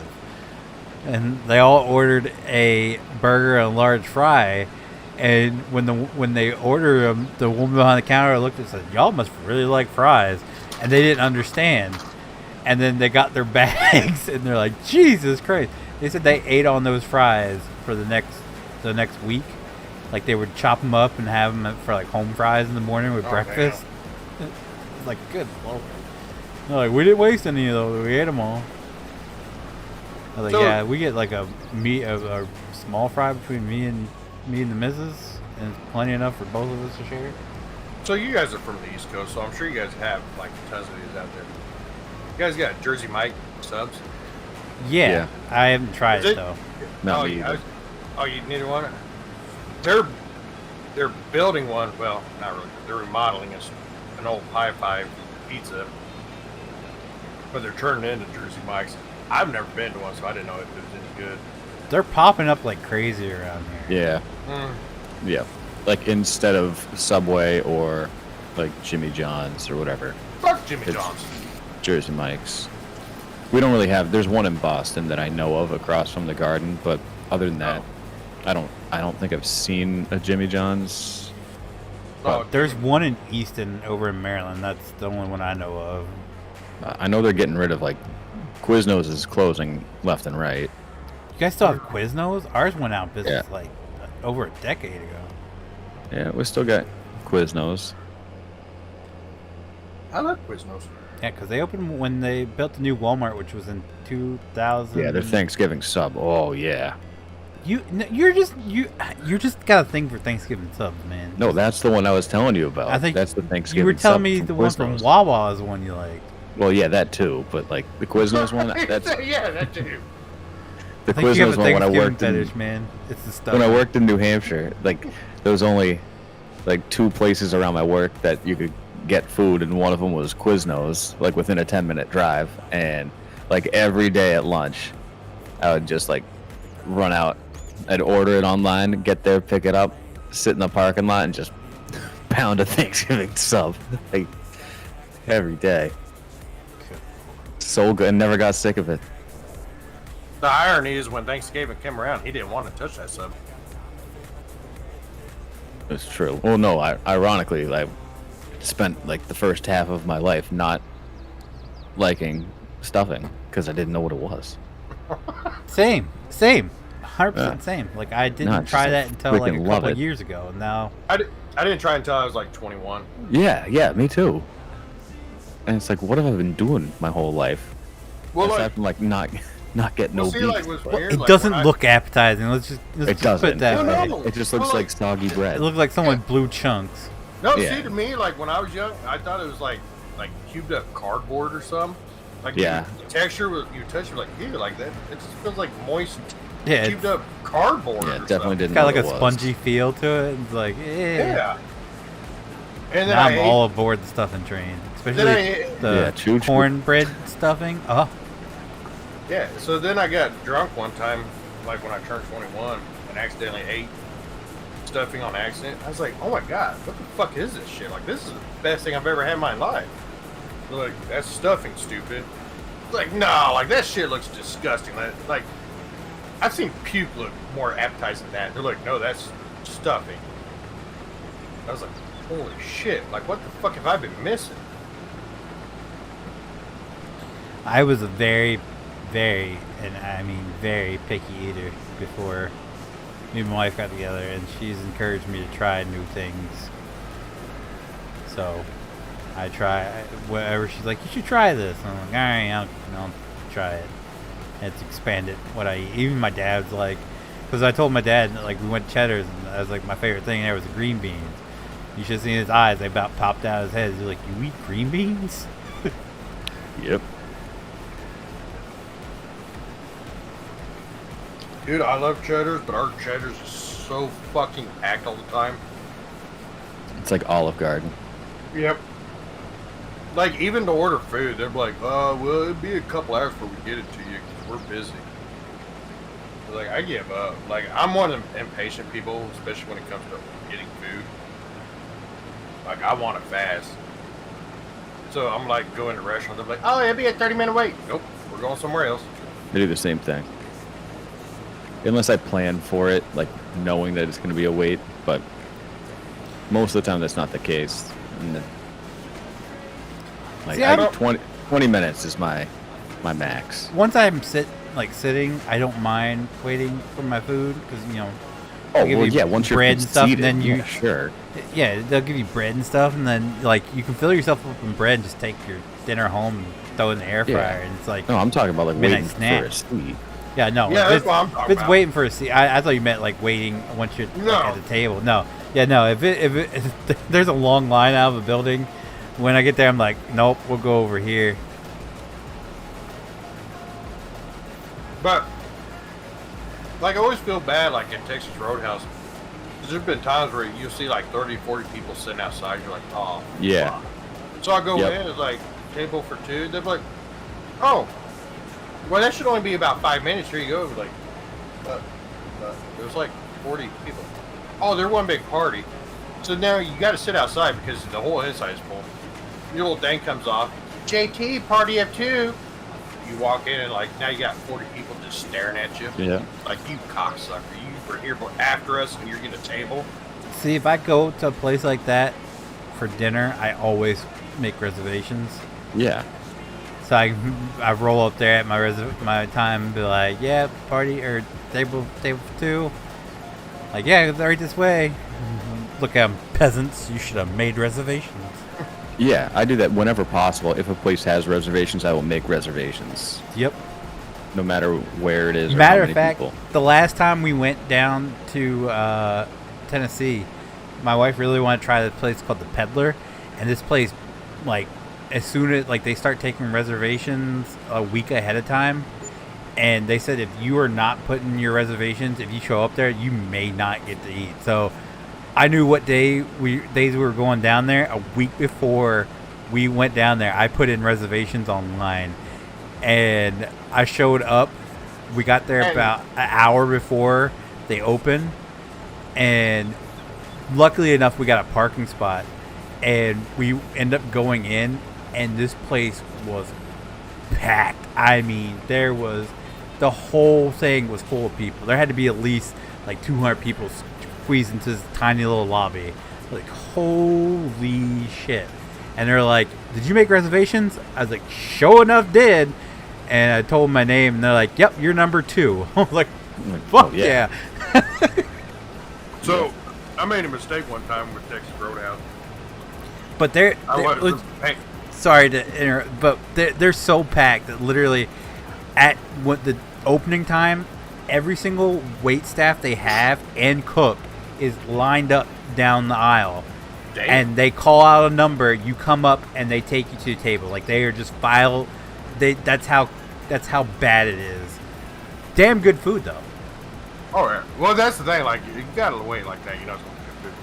But like, I fucked up on Texas Roadhouse one time. You know, when they do Veterans Day, they have that veterans come in and get like a steak dinner for free. Yeah. Well, I forgot it was Veterans Day. Wasn't paying attention. I pulled up Texas Road. I was like, oh, well, you know, the parking lot's pretty empty. Like, I feel like we got here at a decent time. Nope. I walked in, that place was fucking ass and elbows. I said, yeah. I said, table for 2. She goes, are you a veteran? I was like, no. And at first, like, coming up there, I was like, why the fuck are you asking me if I'm a veteran? Then I see a sign that says Veterans Day, and I looked at the date, and I was like, oh, today's Veterans Day. She's like, I was like, no, I'm not a veteran. She goes, yeah, it's going to be about a 3-hour wait before I can get you a table. I was like, oh, yeah, no, I'll go somewhere else. And then my mind still couldn't process that it's Veterans Day. So I went to another restaurant. It was going to be a 2-hour wait. I was like, you know what? I think I'm just going to learn to just go to McDonald's or Sonic or something. Just get something to go home. And just eat by myself. Yeah, no kidding. I was like, I'm not waiting.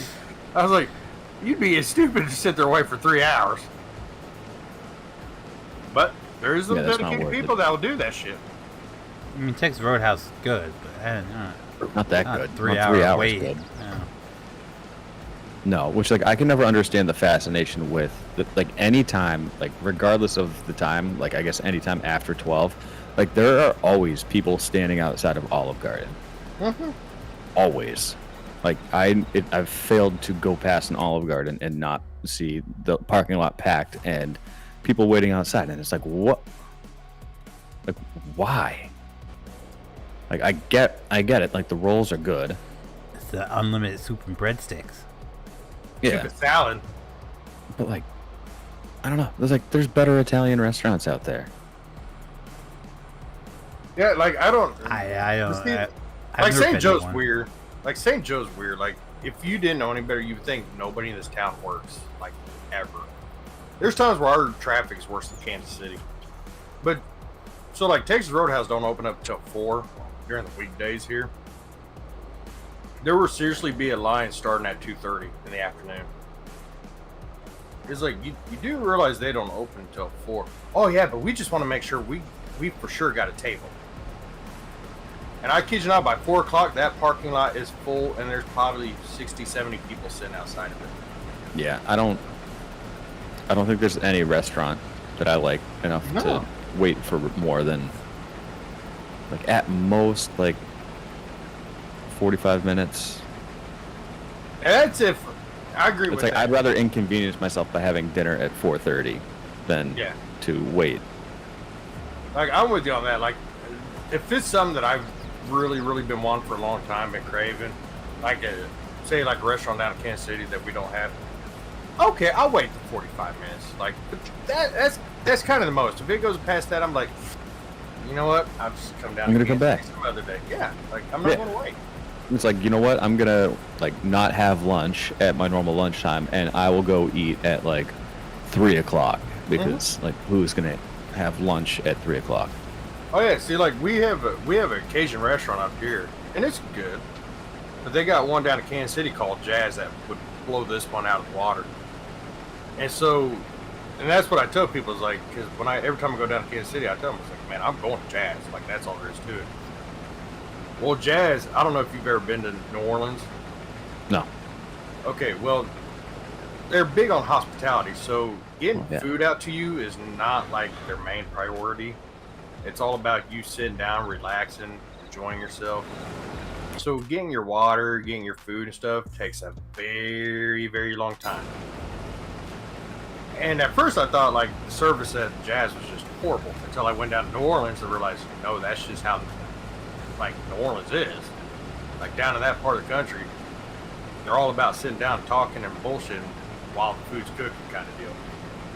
So I tell people, well, at first I used to tell people, like, hey, if you're going with me, just, make sure you're not all that hungry because it takes a while to get your food, We'll get there early, even if you're not hungry. Trust me, by the time you get your food, you're going to be starving.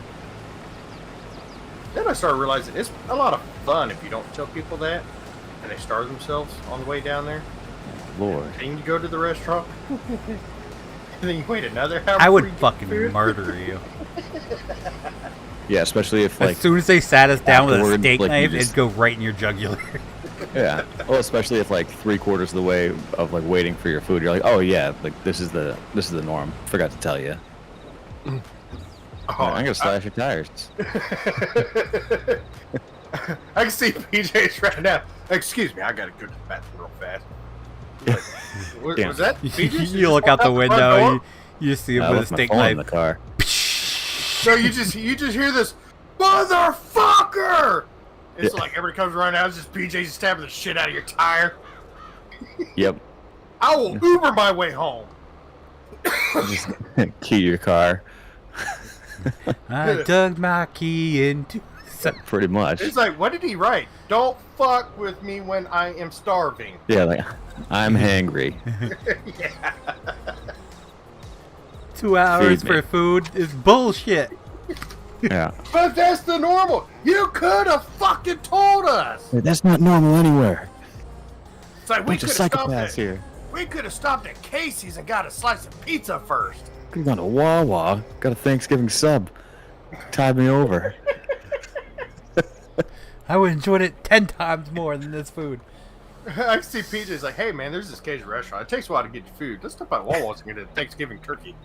Yeah, it's like, I'm pretty sure you can get Cajun food at Wawa. He shows up to the table and he just unwraps his sub and sitting there eating it while he's waiting for his Could you imagine the staff? Sir, what is that?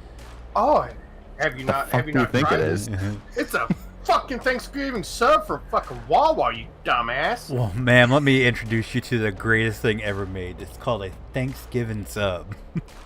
It's a full meal on a hoagie roll. And I ain't sharing. She's like, is that stuffing? Why, yes, it is. I get Very- extra. Stovetop, It's very astute. It is in stovetop, fact. yeah, stovetop stuffing at that. I'll just bring my own stovetop there. Oh, by the way, can we bring up the fact that it is not stuffing unless it's stovetop stuffing? Well, we know that. I'm just saying that's my opinion. Oh yeah, I mean, there's also stofers, which Yeah, and fuck Stofers. That shit's garbage. Is what that is. it's hot trash. It is. If you want stuffing, you got to get stovetop. And somebody tried to argue, it was like, you can make homemade stuffing. I was like, what the fuck is homemade stuffing? What the fuck is that? What is even that? Homemade stuffing? What, you just going to find some cardboard and throw it in? Because that's what that's going to taste like. I think it's what my grandma did. It's probably why I never ate it. Yeah, see? Yeah. Homemade stuffing is just horrible. It's got to be stovetop or it's not stuffing. Yeah, exactly. Listen, I like it so much that I looked for jobs there. I believe that, actually. Taste testing department, please. He'd be like, Oh no, I got to start in finance and get my foot in the door. yeah. And then he writes himself out of the financing and into the taste Yeah, testing. it's like looks like there's some extra surplus money in the taste testing department. I can see the CEO's like, excuse me, PJ's, our budget for taste testing last year was 1. Alright, ladies and gentlemen, that's going to do it for me for tonight. If you guys did enjoy the stream, do me a huge favor and leave a like down below. It does help me out so very, very much, and I do appreciate it so very, very much. If you guys do want to see future Farming Simulator live streams, be sure to click that subscribe button. If you guys want to be notified whenever I do go live or upload a video, click that notification bell. As always, guys, thank you so very, very much for watching, and I'll see you guys next time. Bye.